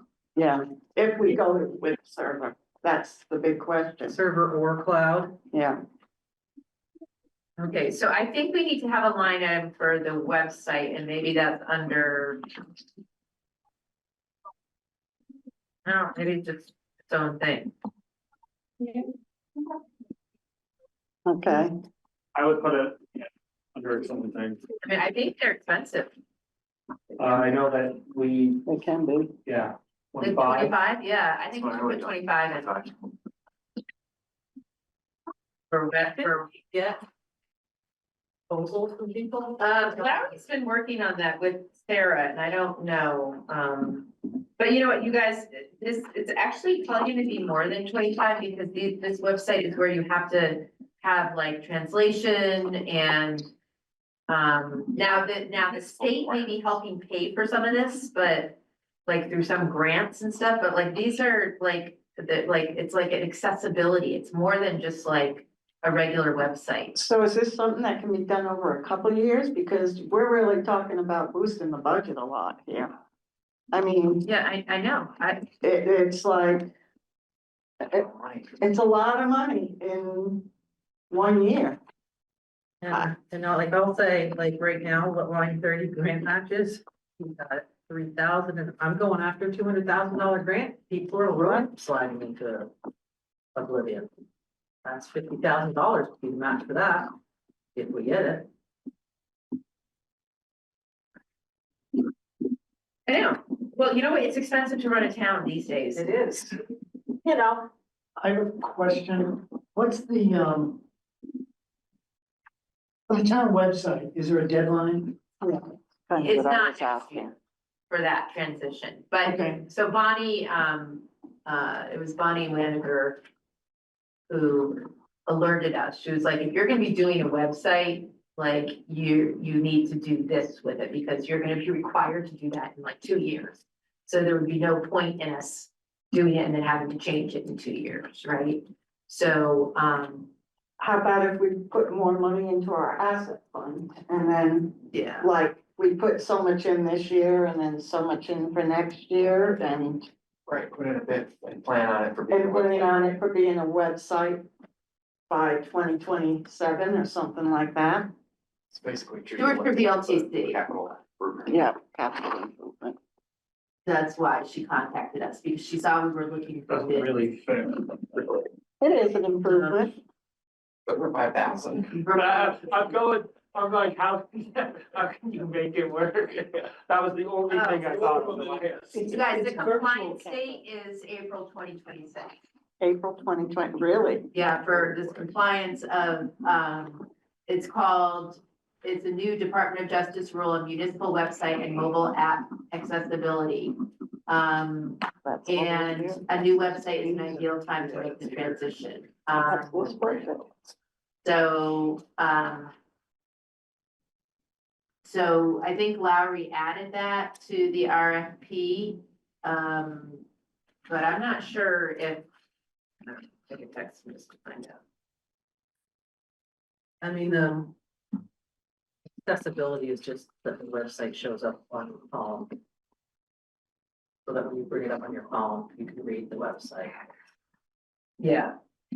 Well, also, it's like you need like. Hearing impaired. It's like, yeah, hearing impaired, visually impaired. Wow. The state would have. If we've got to comply with this, you think that the state would have. In your towns, here's how much money you get. Yeah, well, the state is definitely, one way or the other, we pay in taxes that way or taxes locally, so. I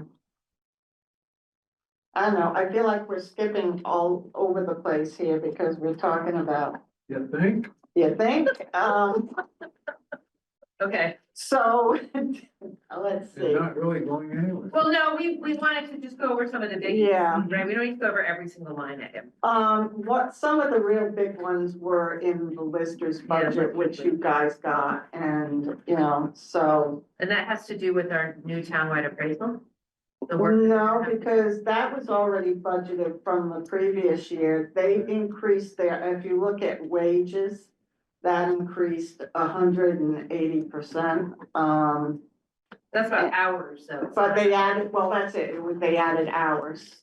So that was that. The other part of it was listed parcel and mapping, that went up from 250 up to 2,000.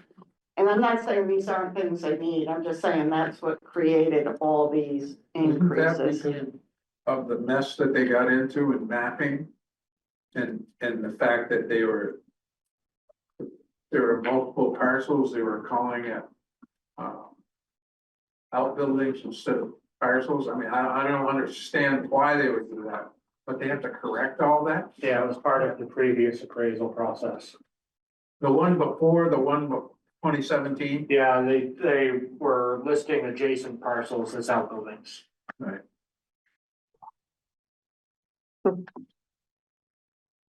question. So those are basically all the big numbers under the admin portion, was where the biggest increases were there.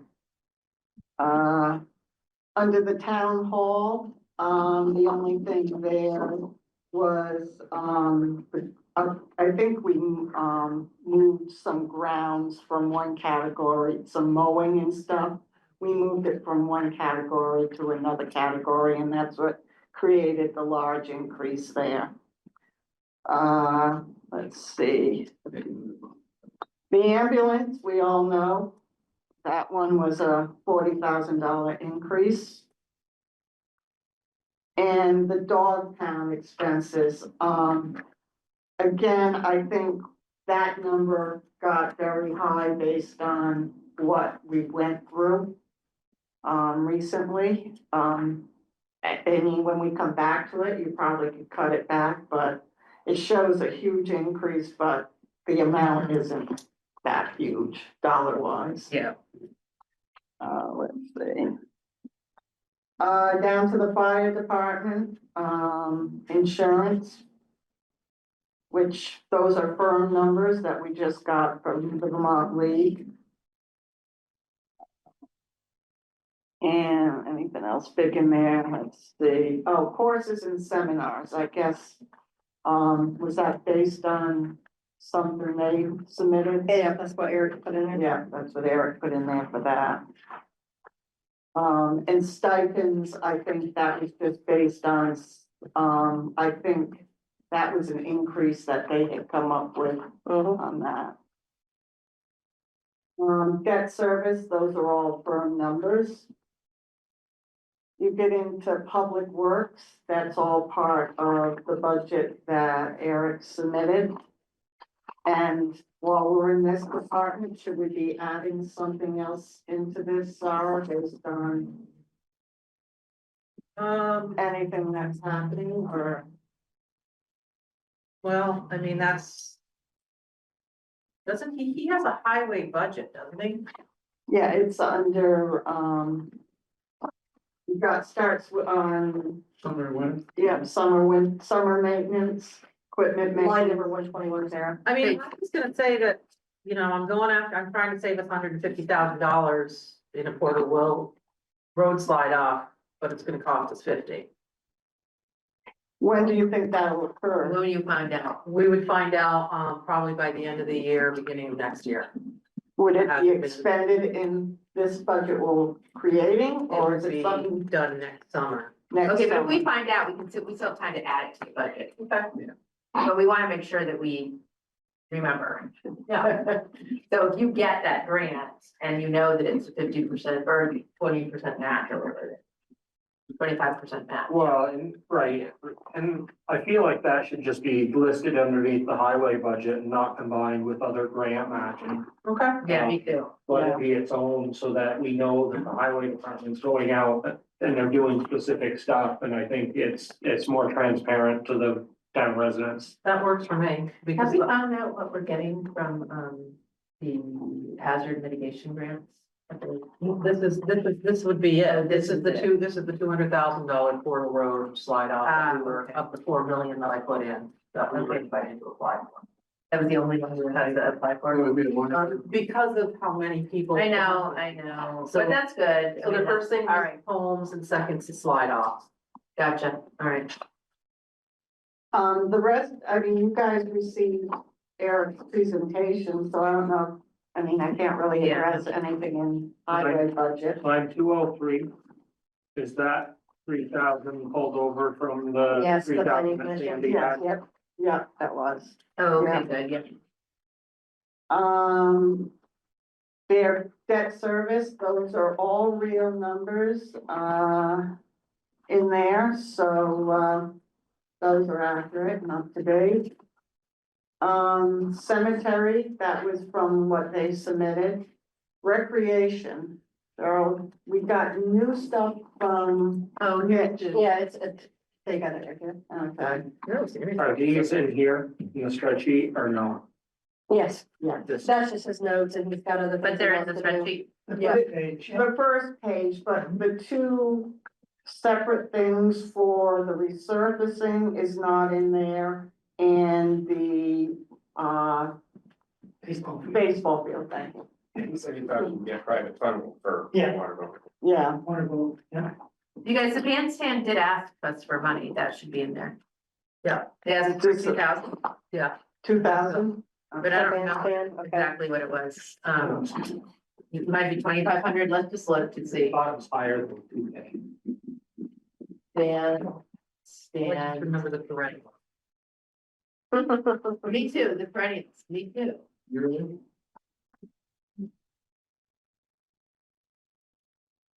How much would perennial support be? It's in my- We'd have to go look back at the minutes, I'm afraid, Okay, and that was back in October, I think. maybe there's an email or something to that, or, Let me see if I can, No, okay. do you have paper copies, Sarah? Look at it, I Zara. might. So, Sometimes I'm so organized, I can't find a thing though. Oh, look, maybe it's in here, these minutes here, in November.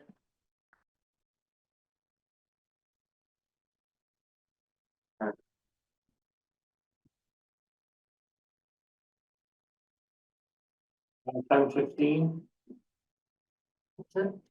Yeah, but I'm not seeing it now.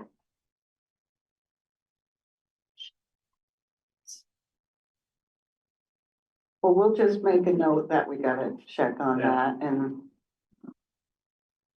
They did ask for perennial funding. Yeah, it's not downloading on my phone, but I'm showing that that's where It was what date? 10:15, that's when we talked about it.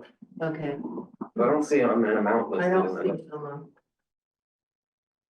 But I do see this approving and signing annual V-Trans grant of $6,064 for townwide erosion inventory. Is that in our budget?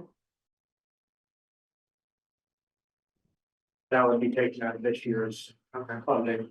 Did you say 10? 10:15 was That's the, Sarah's waging. Yes. Doing what she's doing. Right, no, starting Okay, yeah, so, the other thing that I'm just thinking of that's not in this budget is what we're doing for the FEMA coordination pay. So I'm gonna estimate, it took me almost 200 hours to do 4720 spreadsheets. I think it's gonna take me maybe half of that. In November, I only worked 11.75 hours because I was really just attending meetings and answering questions on 4720, the stuff that I had given to them. So I'm gonna say maybe $100 hours or to so? put it, to do spreadsheets for 4810. That would be about half the amount of time it took me for 4720. what's the rate? It was $36. Yeah. But it's gonna be based on whatever the new rates Yeah, yeah, are yeah. or whatever, so, Well, no, it won't. Put $4,500 in there, that gives 120 hours at the existing rate, no 4,500. increase. Something that we can And I would, tighten up later, I hope this is done by July. So that we're not, so we're not adding it to this In the- budget. so you don't think it needs to go into this budget? I think no. I mean, I'm just looking at how long it's Okay. taken us to do Right. all of the 23 stuff. Right, I mean, the So- thing is so they had all my spreadsheets by September and they're gonna be done with everything by December. So I think it'll be a couple of months and I think if I could have the spreadsheets all done to them. So why don't really you cut bad that in here. half and put like, 50 hours? put $2,000. 2,000? Just because that'll give us some questions may leeway. come back that you'll have to spend time reviewing or whatever. And hope there's no After they take us back. other July. Yeah, right? Tell me about it. I swear it's intentional. Oh, Just saying. believe me, I got that email and you were the first person I thought of. Oh, well, Randy's gonna love this one. Let's see, so the rest of these, basically the zoning, the planning commission and the CIP funding request and all of that was, all put in, those numbers were all put in here. So that kind of takes you through everything.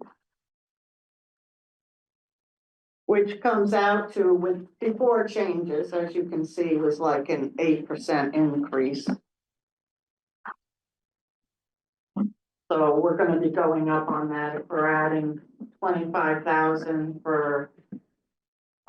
We got the money going in for the loan, Yeah, I mean. we have the website 9.13, where are you looking at 8? down at the last line, total town budget, it's 3.1, 325.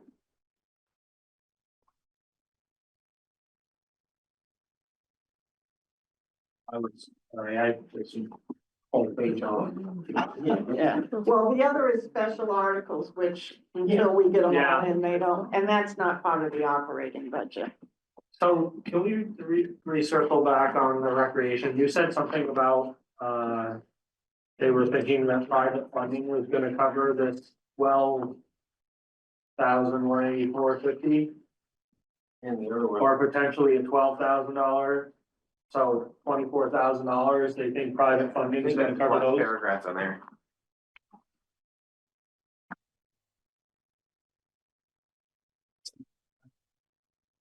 Wow, so I mean, I see that it looks like maybe 12 on the, you know, he's talking about the tennis and basketball court thing, but then you've got the baseball field. Is that included in the private funding, or should that be included in his budget request? I guess it's the question that I'm having. Yeah, I mean, my read of what he said is not super clear. Yeah. So I thought he could get the money, but it doesn't Right. seem like he's sure. Yeah. And even with the recreation budget, I think there's other places like, he put in $700, not that it's a lot of money, but for the swim program, we haven't participated in the swim program probably in 5 years. We haven't? No, and we keep putting the money in every year, and what did he say to you about it, something? He was hoping to restart it. He was hoping to restart it. But he actually did take it out of the sheet here, so I was just Did looking he at that. take it out of there? Yeah, he just took it out of here. Yes, Mark? So I think for the rehab of the courts, I mean, we talked about 2 years ago with Mitch. This needs to become a CIP. Yeah. You know, it's a capital item, it's a lot of money. Really, he needs to go through the process. And, you know, we can start to allocate funding for it. But, you know, I don't see including this in next year. I know I didn't. That means it checks all the boxes for this year. Learn to swim safe up here. And if you fund it privately, great. Right, It's- right, if you do that, great, otherwise, well, it's. Well, I mean, it allows us to, you know, have some stuff for later and we can plan for it if we can do it. Exactly. Just one other comment I wanted to make was based on the challenging property tax environment we're in.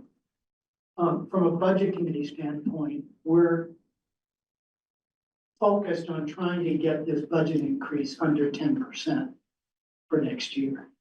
Just want to let folks know. I don't know if we're going to be able to do that, but I think probably in our proposal to the select board, that's likely the range we're going to be in.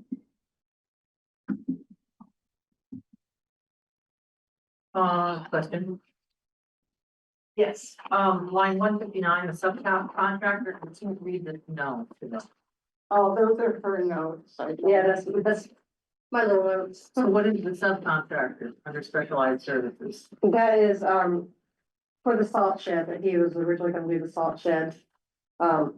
He's working on that himself. Right, he's been doing that himself. We actually did some of the expenses for putting the new roof on, right, with metals roofing. I believe so, because we were looking at potentially doing a grant for that, and what came back to us was like, well, we'd rather spend the money to study whether you need a salt shed or what salt shed you need, and Right. giving you the money to buy it, build a salt shed. If I remember right, that was split between 2 years, like trying to buy the building itself and then getting it installed. So that was split, it was originally 60, I think. and Right, it was split up. materials and then building. right? Yeah. Yeah. Yeah, So do you think that he's calling it, is it still temporary? Because he keeps saying, he was saying that it was a temporary salt shed. So now is it temporary or is it permanent? No, I mean, if he's still working on it, it's still temporary. He has a temporary one until we get this Till we get that. 30,000. And what he did was just build a cement block and a roof, and then, of course, the roof caved in, Yeah. Okay, so and the roof is where you're from. let's recap. Are we looking right now, what are we missing? What big ticket items are we missing that we don't know the answer to? Anything big like health insurance or ambulance, anything like that? The things that I feel you need to work on, we've got all those numbers. I think you need to go through this and see if there's anything that you feel should be adjusted. The other portion is the wages, as far as, are you gonna go with the 4%? Because Okay. that affects all of your taxes, you know, your payroll taxes and Yeah. all of life insurance, all of that, so. Currently, is it, It's what, put in at 4%. It's for everything, including the road crew and everything? Yeah, it's a flat 4%. It's a flat for every- 4%, Every okay. department across the What town. what I found helpful for folks on this body last year was when we get to that point and we have this to understand what the percentage increase impact is, so that I think last year we looked at a 3, 4, 5 type of situation. So you So we want- know, So it if shows. you just say for every percent difference in wages, this is the impact. I found that helpful. I think others found that helpful for discussion. So I think when we get to that point, that would be useful. And we're not that far from that point, because No, our you're next not. meeting's in January, right? And so I think, at this point, we're looking at are all the numbers in? Like, are Except we- for the ones we've changed, Okay, but so. at this point, it's an 8%. Is that right? An 8% overall increase before special articles? No, because we've got a lot of big numbers that aren't in this, That's what I that's what I'm found. saying. We have, 60,000 in there. Okay, but according to this, at this very moment, am I reading that? yes, that's Right. correct. Yeah. Okay, so once we get those things in, we'll have a better sense of what that is, and then, we should spend time at our next budget discussion in January. Really going through again and making sure that, because what I don't want to do is I don't want it to be where we don't include something in the budget and then, the year happens and we're like, how are we gonna pay for this? Like, our discretionary, for example, is not very much, $4,000. Oh, that's where we cut it last year to I get know. it down. I mean, But it it's was like, started, and we have to be realistic, right? And we can't just, people have to understand that the town, it costs money to run the town. Well, to Mark's point, it's an effort to make it a palatable increase while maintaining the needs of the town, and it may get to a point where the needs of the town exceed our ability to keep it to a palatable increase. And that's our duty, right, is to go back and forth and make sure that we're not being overly aggressive or too conservative within the line items of the budget. And, one of the things that I've done in the past is I've grabbed electronic copies of this. I don't know if you can share that with me again this year. I find it more readable for myself to do that. You can play around with it. Yeah, if you're okay with that, I'd love a spreadsheet copy. Yes, Mark. So like last year, what'll happen is before the January select board meeting, the budget committee is gonna meet off cycle. We'll make some recommendations. Okay, We'll send you a memo with the numbers, so we have a starting point perfect. for our January discussion. But we probably need those other big numbers in here. Right. Yeah. Cheryl will go back and make all those and then, Okay.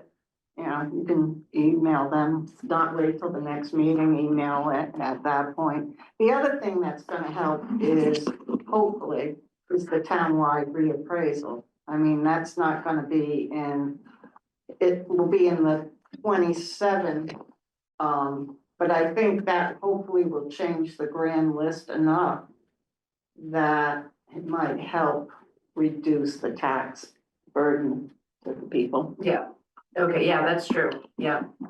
Okay, so I think we need to close our discussion of the budget. It's 7:00 and we're already really behind.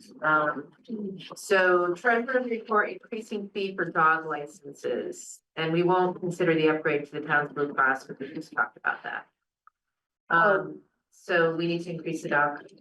The state's increasing their fees, I think $2 to $3 is what's gonna happen, but also we would like to increase our our town fees as well by $1 or $2.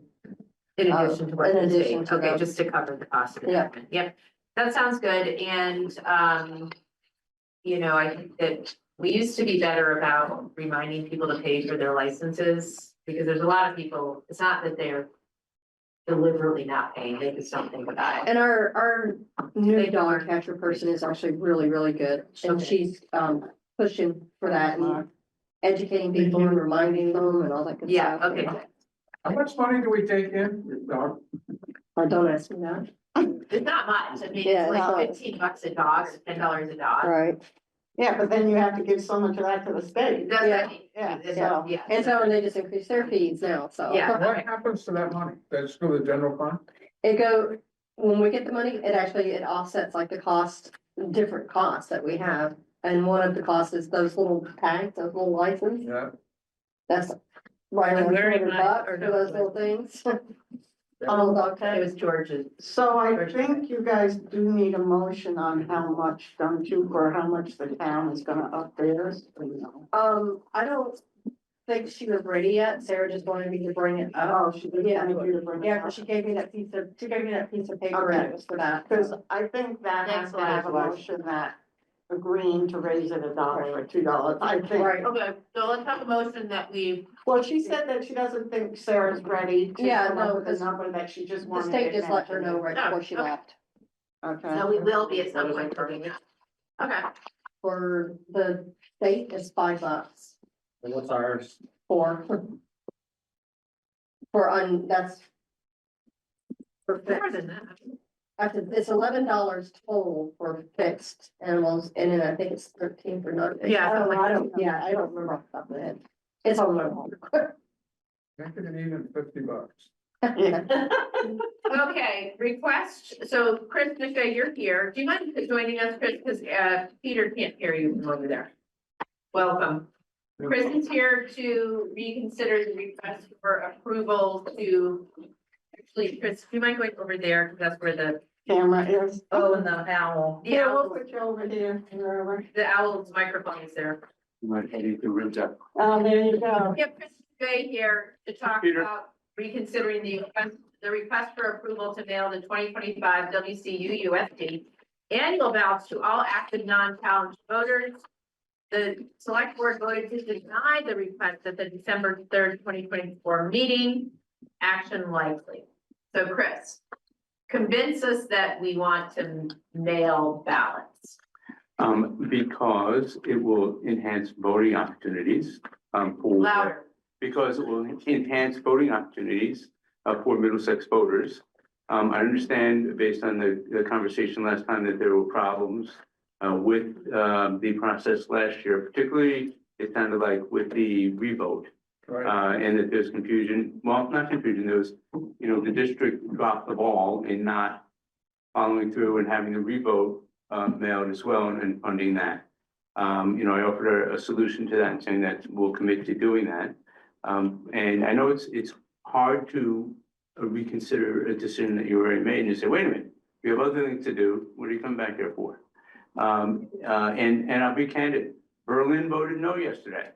And so, just that is on the table. So We all have to vote yes. for you it all have to happen. vote yes. I think there's gonna be an effort to Berlin change their minds too, but, in all candor, they voted no. So, even if you vote yes, that they still maintain a no, it doesn't happen. But I'm asking you to reconsider your previous decision. And, we would make a effort to just deal with what the problems have been. And it sounded like there's confusion about, oh, why aren't you mailing us the town ballots? Because they're not being mailed out. And addressing that through the enclosures that say you will not get a town ballot. You have to show up to the town. And I understand that can be confusing, but more Who mails it education. out when it happens? The town clerks mail it Town out. clerk has to mail them Yeah. out. And why, I think I was doing something for work when this You were. discussion happened. Why did we vote against it? Well, I think, it's. Should be on the minutes here. Yeah. It provides plenty of complications, internally here. There's additional costs that theoretically the schools are paying for. And I also believe that, the town staff, received a lot of backlash from residents, because of confusion and, pretty serious frustration from what I gathered. I think Sarah spoke, pretty passionately about not wanting to, be responsible for this mailing. Yeah, so it says here that, Addressing the board as town clerk, Sarah spoke against mass mailing school ballots for 2 reasons. In Middlesex, the annual town meeting ballot contains only town officers or certain questions. During COVID, when in-person meetings were suspended, voters were able to vote the entire morning by Australian ballot. When the in-person town meeting resumed in March and voting on the budget and special articles, etc., was from the floor, many voters were confused as to why they automatically received school ballots but not town ballots. A large number either destroyed their ballots or left them at home. Secondly, Sarah said WCU-USD lost voter trust when they didn't mail ballots to all voters for the budget revote in the spring of 2024 after the budget was defeated by voters receiving all the ballots in March. The office dealt with many angry voters who felt deceived. And Dorinda confirmed that relatively few voters returned their school ballots by mail and called the office to complain about not getting a town ballot. And Peter said either mail out all the ballots or don't mail out any ballots, so it's handled consistently. And Dick said claim of no cost You're on mute, Peter. isn't accurate since the mailing is still being paid by the taxpayers. Well, Peter, you're on mute. Unmute, Nobody can hear you. nobody can hear you. you're on mute, Peter.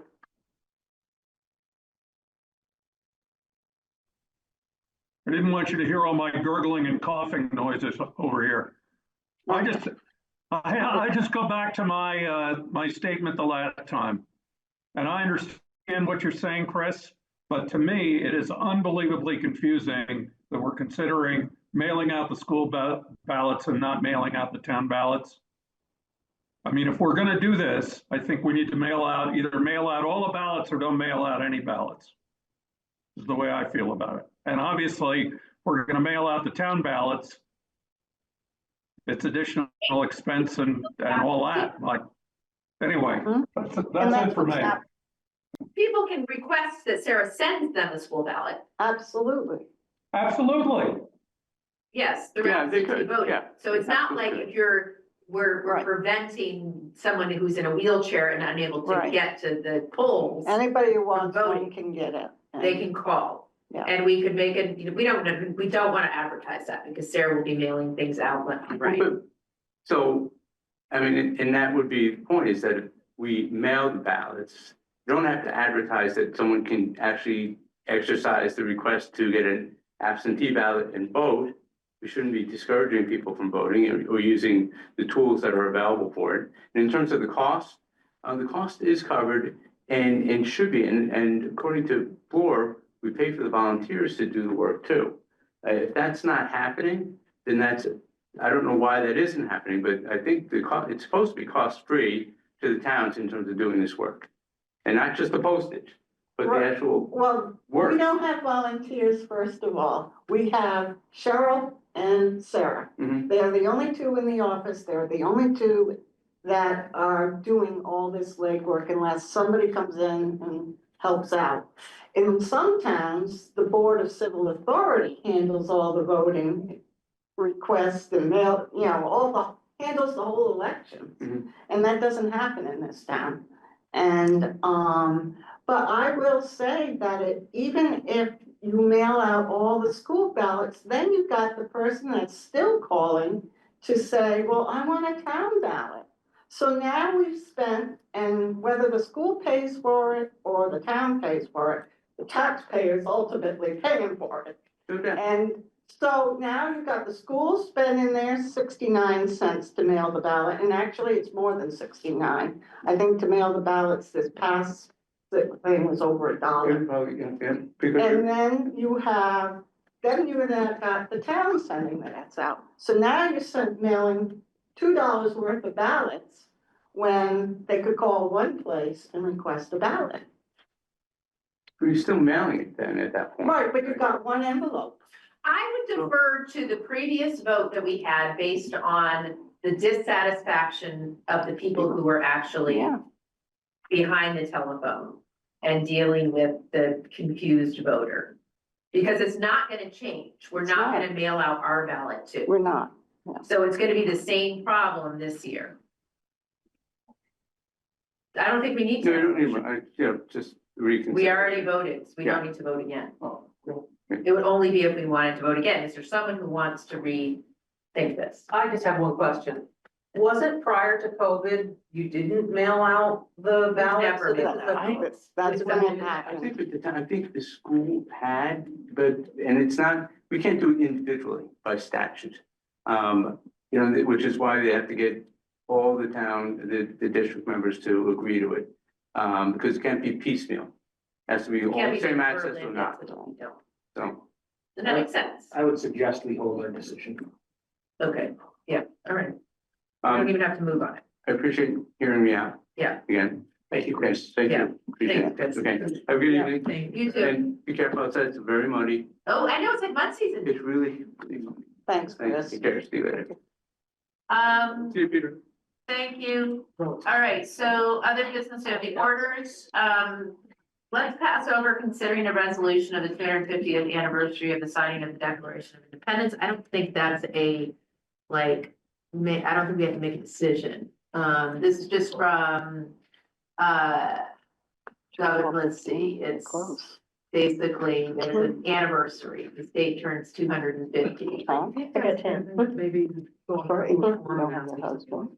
oh yeah, it's true. My mom. Is this something that we're supposed to like celebrate, or we're just supposed to sign a, Yeah. He did. okay. Committee. So to this end, the capture report type She what? Ticonderoga. I can give you what really. We invite you to join us as we commemorate and come together.